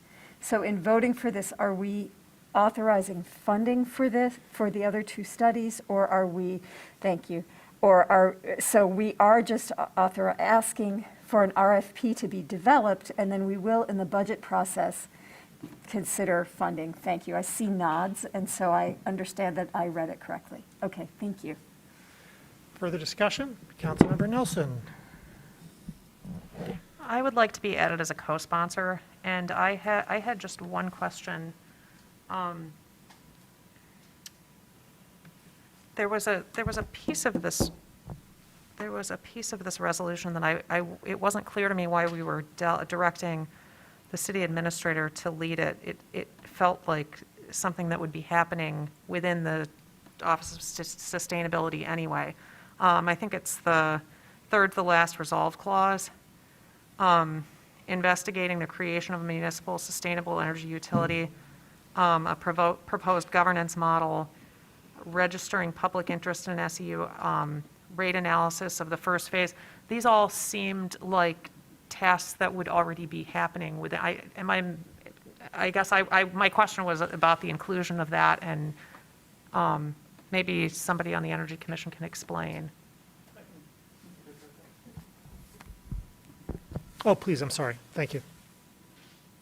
So the inclusion of that resolve clause in particular is essentially to register council's preference that we move forward now with the sustainable energy utility portion.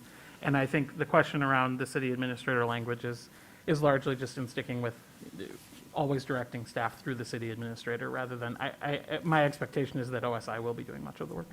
So she wouldn't already have been doing that if we weren't directing her? I think that was my question, because well, okay, thank you. Further discussion? Councilmember Griswold. I'd like to be added as a co-sponsor, and I know that this has already been discussed before, but I just want to repeat a thank you to all of the community advocates that have moved this forward. Further discussion? Mr. Councilmember Mayor. Amalawi. Thank you. We've been eagerly waiting for this to come back to council after it was reverted to late last year to the commissions to weigh in on. I appreciate the work that they have done on this and refined it, added some more nuances to it. I'd like to thank, folks in the community, Ann Arbor for Public Power, members of the audience who came in tonight. One member had a petition with 1,300 signatures on it. This is something that has got a lot of support in the community. We've received dozens of emails weekly, and it's good to see council come together on this issue.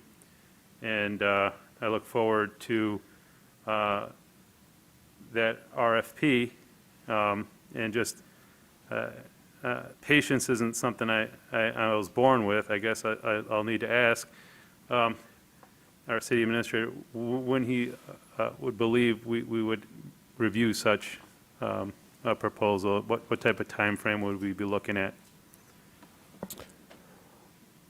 Mr. Mayor, we have Dr. Stoltz. She should be on the line, and I would defer to her to respond. Dr. Stoltz. Good evening, Council. So it's going to take us obviously some time to draft the RFP language, and then going out to bid, for leaving time obviously for people to bid, and then for staff to review.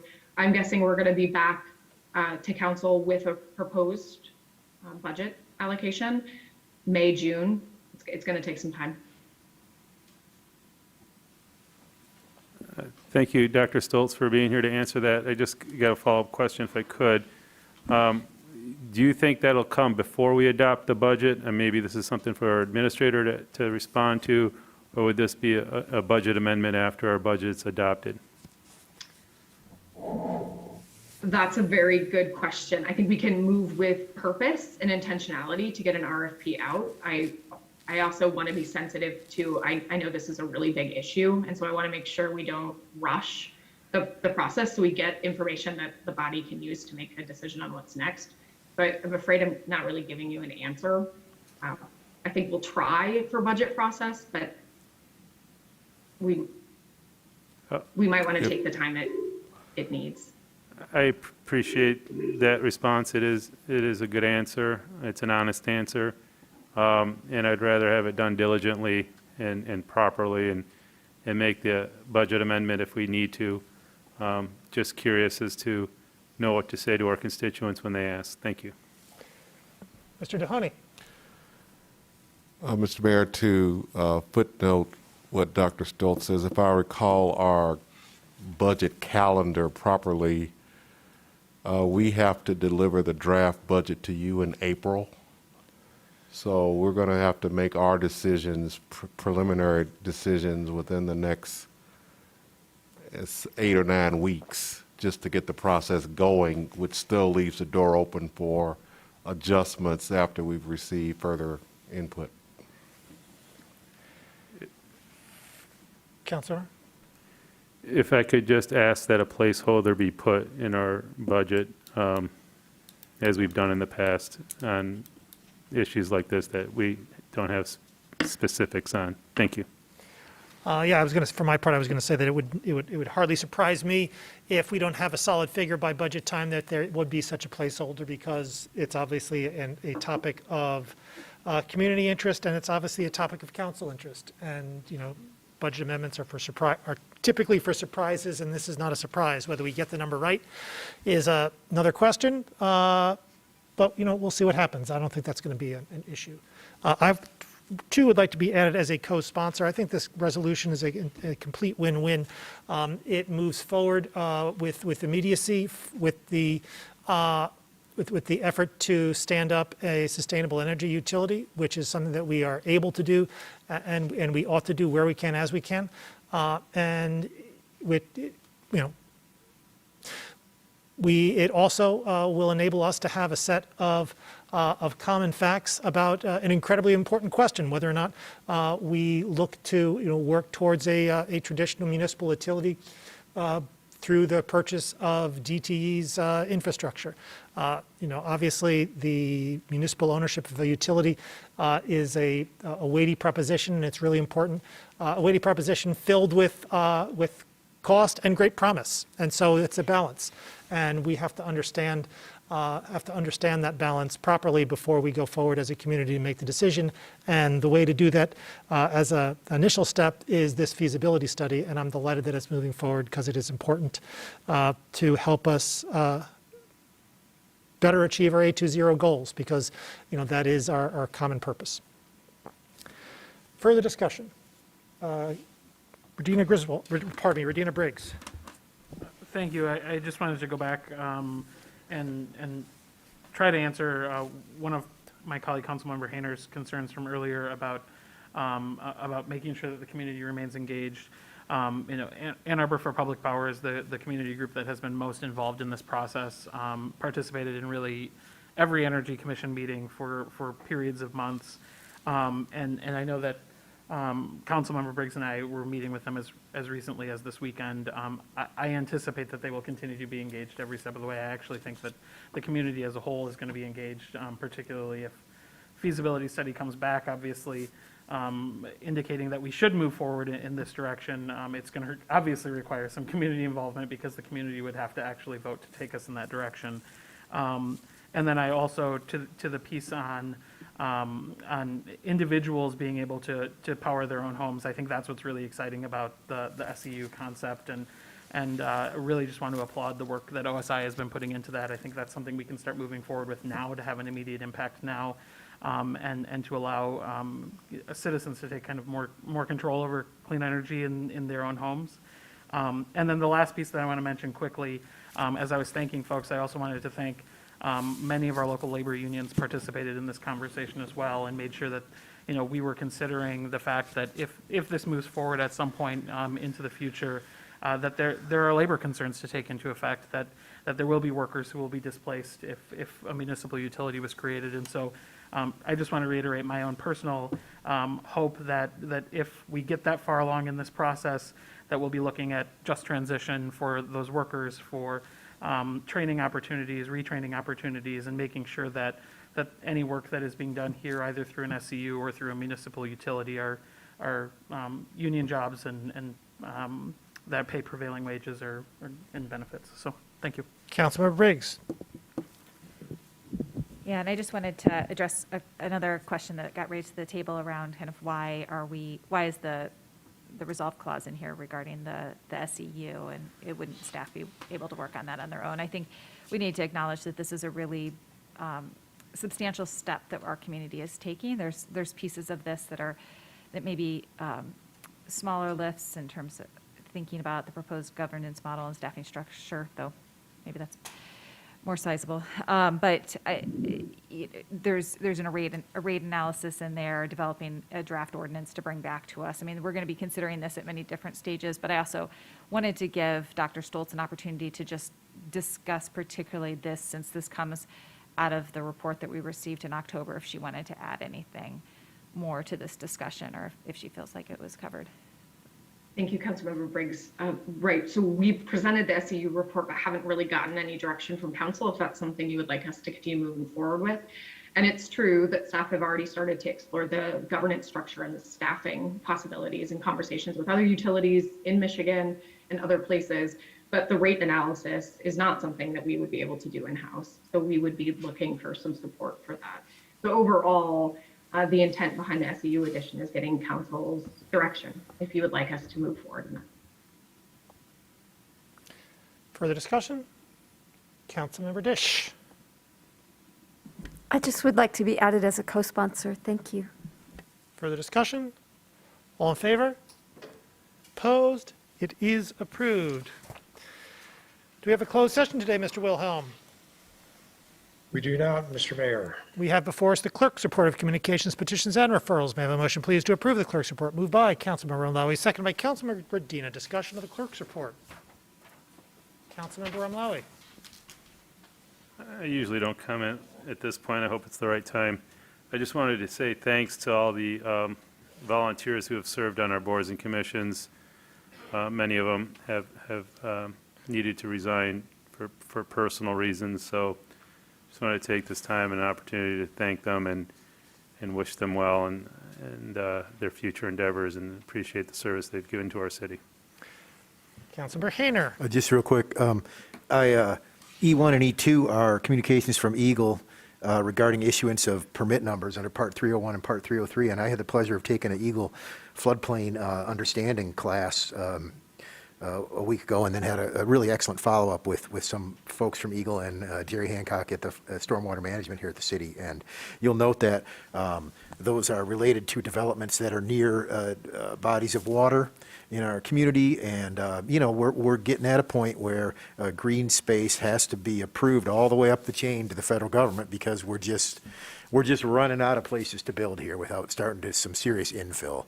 And so it's worth checking one of those out. The number one is, or E1 rather, is a Concord Pines, which you might recall was not a favorite of mine. And Part 301 and Part 303 there are pretty interesting. And Y3 says they have to, within 5 days of achieving final grade, they have to have it all closed over, grassed over, ready to go. And I've seen that in our neighborhood in many developments where they don't do that, and it's led to all kinds of problems in the Skydale neighborhood and so on. So, it's incumbent on us as a community to follow up with the rules that the state set. I guess that's what I wanted to say.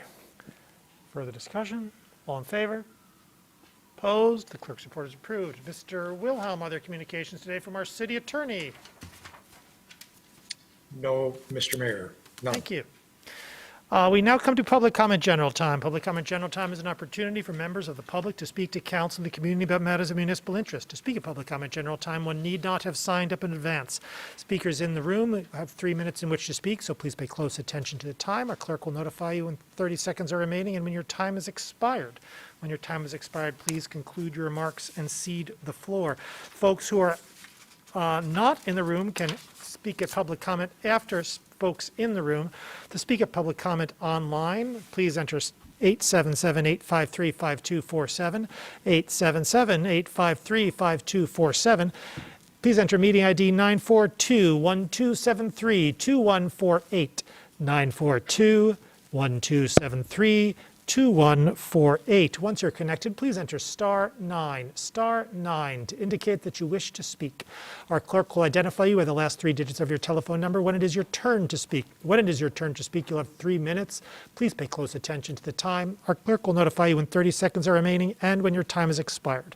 When your time has expired, please conclude your remarks and cede the floor. Is there anyone in-house who would like to speak at public comment?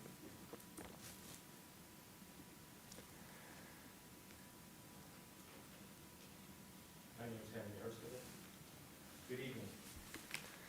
I couldn't resist chuckling at reading this proposed resolution. It's no longer proposed. I guess this was written before the meeting, so you have to bear with me a little bit. On January 3rd, I spoke of the harm from the corrosive effects of Jewish power, which culminated in President Johnson's committing treason by issuing stand-down orders to the 6th Fleet on their way to assist the USS Liberty under deadly attack by the Jewish state. Now council has bowed to this exact same Jewish power, even as they refuse to accept that such power exists.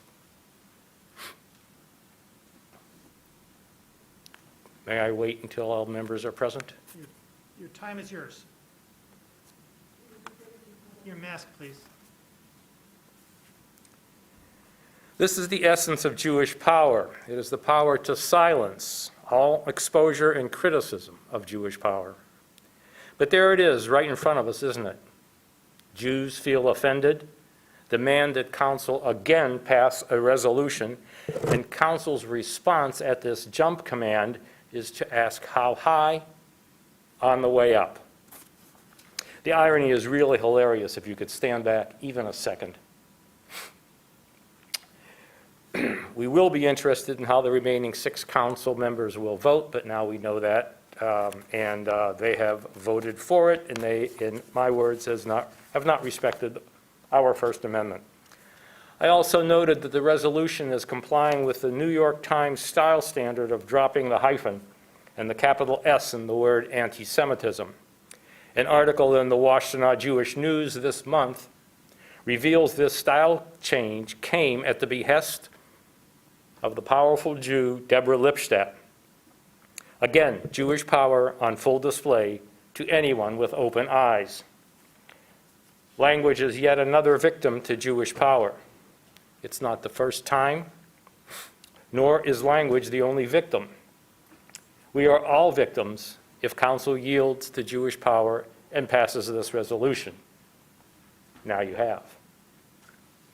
If council truly wishes to combat anti-Semitism, here's a suggestion. Tell the Jews to start behaving themselves. Anti-Semitism always follows bad Jewish group behavior. And the alleged rise can be explained in the Jewish state's utterly horrific treatment of the Palestinian people. They stole the land. Even Ben-Gurion said as much. If Jews want the world to stop hating them, tell them to give it back. Is there anyone else who would like to speak at public comment? Is there anyone online who would like to speak at public comment?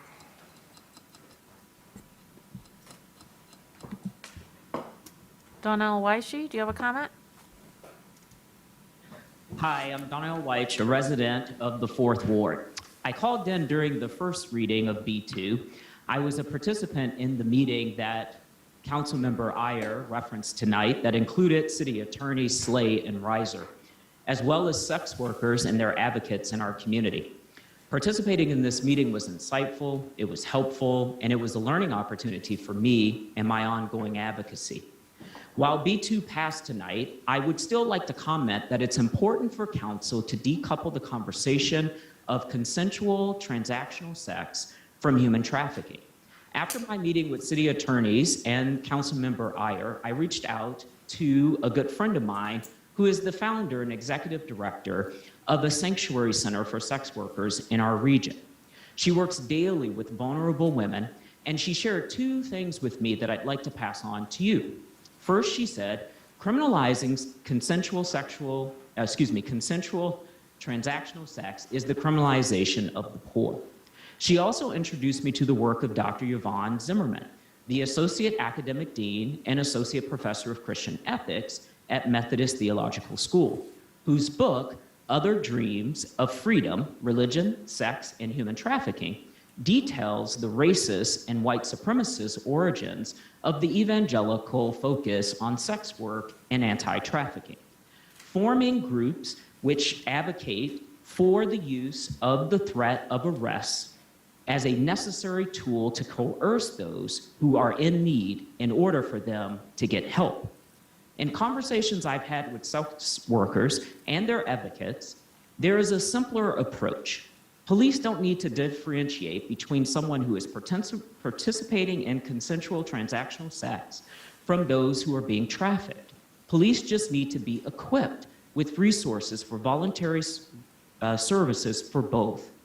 The criminalization and threat of arrest or diversion or deflection is not needed, and it is in fact a distraction if our true goal is ending human trafficking. Let me ask council a question. What other forms of labor do we make illegal in our city ordinances in order to help those who are being exploited? Council has lots of tools at its disposal to match the values of our community with our local ordinances and laws. We have led the state before, and we should once again. Here are just a few things we can do. Council can change the penalty of Chapter 108, Section 9628 from a misdemeanor to a civil infraction. Council could draft a resolution to instruct that no city police officer shall complain of the witness, accosting, or soliciting of prostitution to any other authority except to the City of Ann Arbor's attorney. And the City of Ann Arbor shall not refer the complaint to any other prosecution. Thank you. Thank you.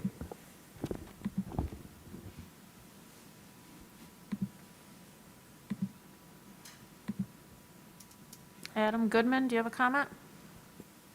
Yeah, hi. So I was really overall quite encouraged at the passage of DC 3 tonight, the resolution to improve the safety and accessibility of sidewalks in the winter.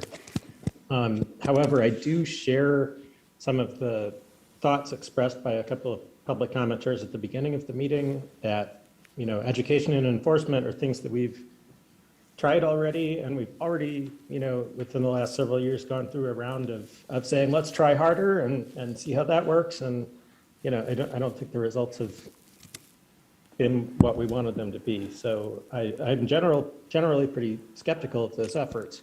However, there is one form of enforcement that I gather some other cities do for sidewalk clearing that I think could work well, which is that if a property owner doesn't clear their sidewalk within a defined period of time, then the city would come out and do it and then bill the property owner for the costs of doing that plus some additional charge.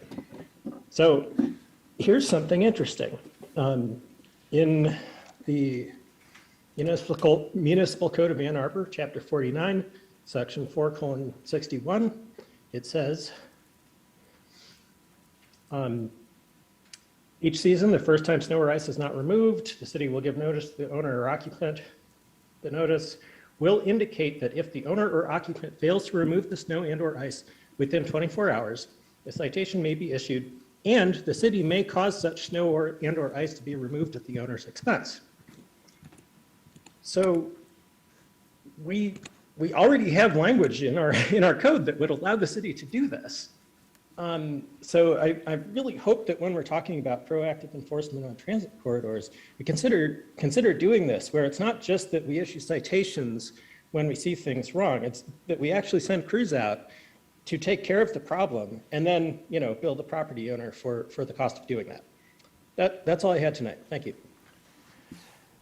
Thank you.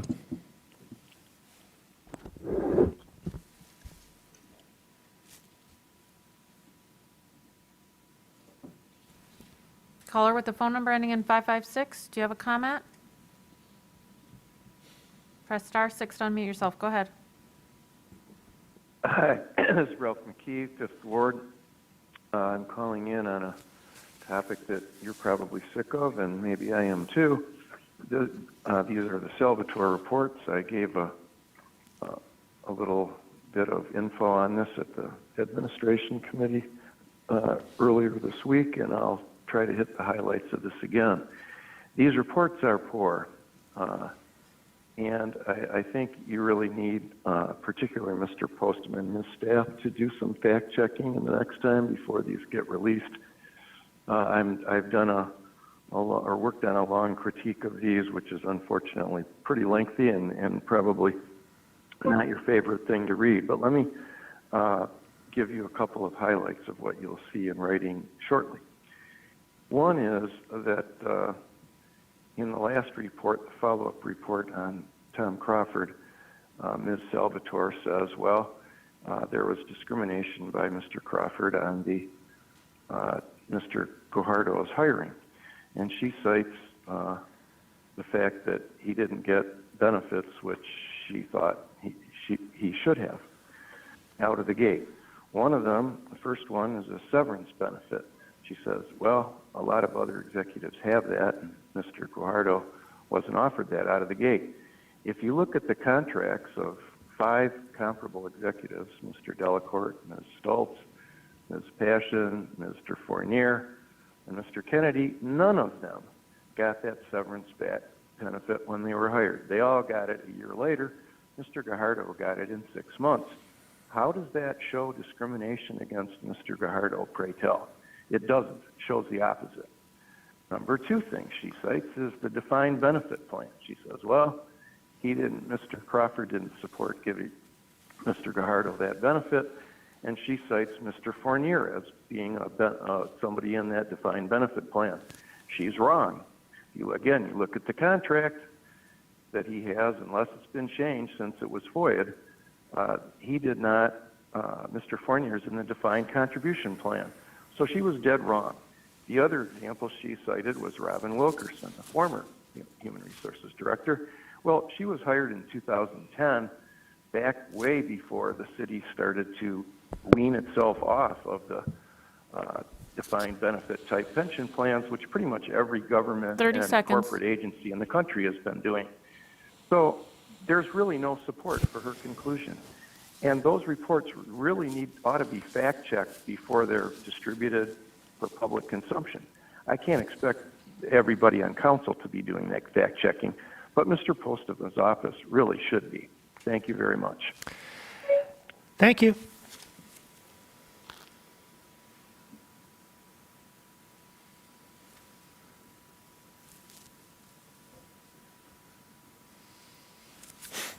Caller with the phone number ending in 469, do you have a comment?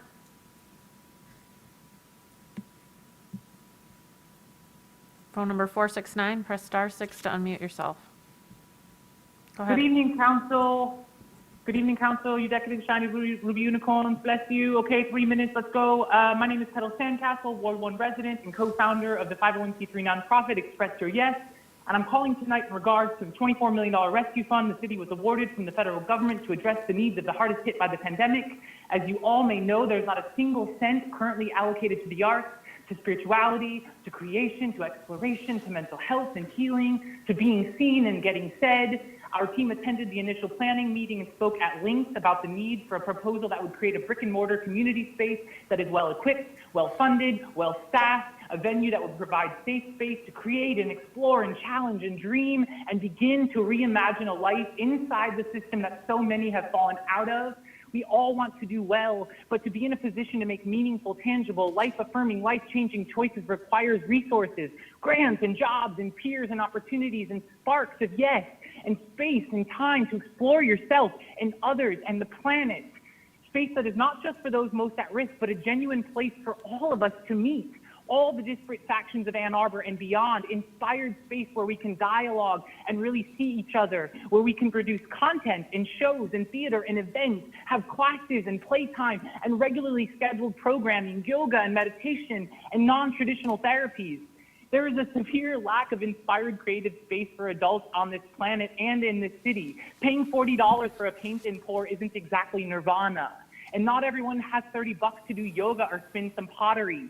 Creativity is not the exclusive lane of children. Once you become an adult, you're supposed to file in and pay taxes and go to a job you may hate and vote lesser of evils. And it shows that's what we value, that we are a capitalist consumer city and nation, and it's extremely depressing. In fact, 2/3 of Americans readily admit to being depressed, and thousands of antidepressant prescriptions are written for babies under the age of 1. And by the time I am done speaking, 5 desperate citizens of our nation will have taken their own lives. Sometimes I feel like a broken record steadily beating the drum of consciousness and creation, but it is to be the only way. For to be so well adjusted to a society this sick is nothing to gloat about. We can be more than this. We can transmute the grief into gasoline, rage into revolution. Creation is war's kryptonite. I'm almost finished.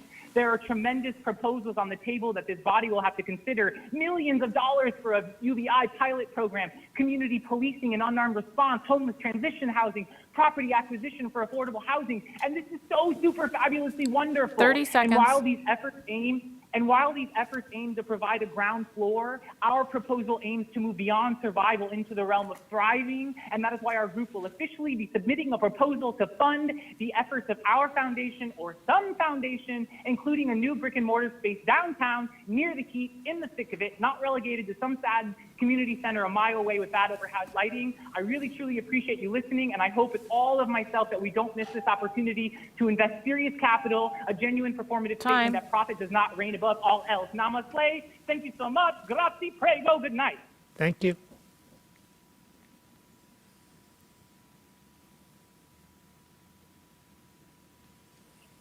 Hello.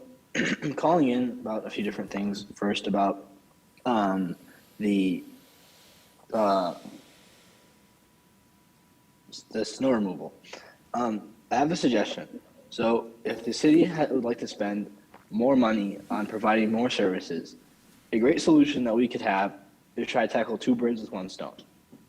When you build new buildings, like we have in Arbor several times, they just broke ground on Vic Village South this last week, I want to say.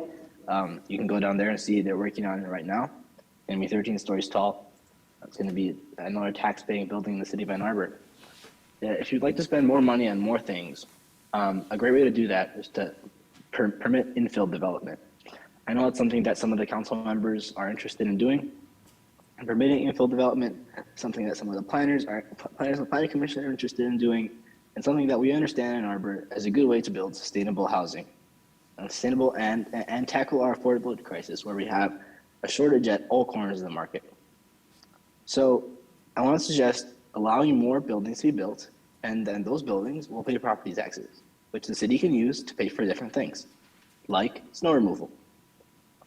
Also, I wanted to talk about sustainable energy utility, and I want to ask the council to make sure that they avoid something called cost-disease socialism. And basically, cost-disease socialism is this concept where we basically permit the government to subsidize all these things without controlling costs, without keeping costs in check. It's basically taking the RFP from whatever the government, from whatever some contractor wants to give, and not trying to leverage our power into getting a good deal for the people of the city, and just spending money and not charging the right amount, and ending up in a deficit, ending up in a fiscal crisis. This is something that we've had, all over. You can see in many suburbs right now that are struggling to pay for their roads. Even in Arbor right now, it's especially exacerbated in suburbs that have miles and miles of roads with large houses on large lots, everyone's spread apart. And they cannot afford to build the roads, to rebuild the roads that were built 30, 40 years ago, because they just subsidize them and they can't afford to do it in the future. So with the sustainable energy utility or the municipal power proposal, I really want the city to make sure that we do create a good deal for the people of Ann Arbor. 30 seconds. These things can be more affordable, especially seeing the cost of solar now, where it can be so affordable to build solar that power prices can be negative. So I really want the city to take into account that we have to make sure that we're giving everyone a good deal, and that they're going to get a competitive deal, and not just a sustainable utility, but also something financially they can benefit from. Thank you so much. Thank you. Mayor, I don't have any other callers on the line with their hands up. Seeing no one, public comment is closed. Are there communications from council? Councilmember Griswold.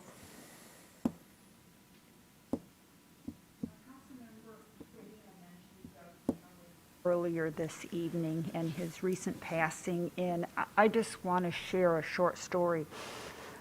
Doug Kelly was involved in the formation of the Peace Corps, and he was on the steps of the Union in 1961 when President Kennedy came and announced the program, and President Kennedy was running late, and so it wasn't until midnight that that President Kennedy arrived. So Doug Kelly had this great idea: let's celebrate the 50th anniversary by having an event at midnight in 2011. And I thought, I'm not going out at midnight. And then I thought, oh, Doug Kelly, he's like really old compared to me. Of course I'm going to be there. So there were a number of us. Most of the people were older than me that attended, but we did celebrate the 50th anniversary of the Peace Corps. And so I just want to share that fun story of Doug Kelly. Thank you. Councilmember Grand. Thank you. Just a reminder to people in the community, you can get your 4 free COVID tests delivered by the Postal Service by going to covidtest.gov, and there's lots of other great information about where to find testing, how to get reimbursement, etc. on that site. Thanks. Councilmember Hayner. Yeah, thanks for saying that. COVID testing is what had made me miss my first meeting last week, and I apologize for not being here. I was able to watch it like others, so I guess that's better than nothing. Just to kind of, we had some excellent callers at the end of the night here, and that's great. That's always great. And I just want to address some of the things kind of in the order that they came across our table. That was an excellent question. For what other forms of labor do we have laws to protect those practicing it? And I wrote that down and I pondered it for a minute, and I thought, oh, building codes. Building codes. If you're setting trusses wrong, you're going to die. So there are laws that protect those who labor, but I understand the caller's point, and I appreciate their call. The other caller, who was super animated and excited, and I shared their excitement about the need and the need, and I won't talk about the lack of because it's well known, but the need for an inspired creative space here in our community. And in as much as we have created our own kind of rules around this COVID relief funding, I do believe that arts are getting a short shrift there, and I have considered matching the Ann Arbor or the African American Cultural and Historic Museum's excellent fundraising effort. They raised $50,000 in record time this year, with the potential for a grant or any other kind of grants. I think I couldn't agree more that we do need a more creative art space in our community. That's just really for real. And lastly, with MLK Day being yesterday, and everybody's had their quotes, and I want to share one that came to me, compliments to Deb Kern, and Deb and Diane Kern have done so much good in the community over the years. So this isn't me, obviously. This was Dr. King. Said, we need leaders not in love with money, but in love with justice, not in love with publicity, but in love with humanity. And I couldn't agree more. Further communication from council. We have a motion to adjourn, please. Moved by Iyer Nelson. Discussion. All in favor? Opposed? We're adjourned.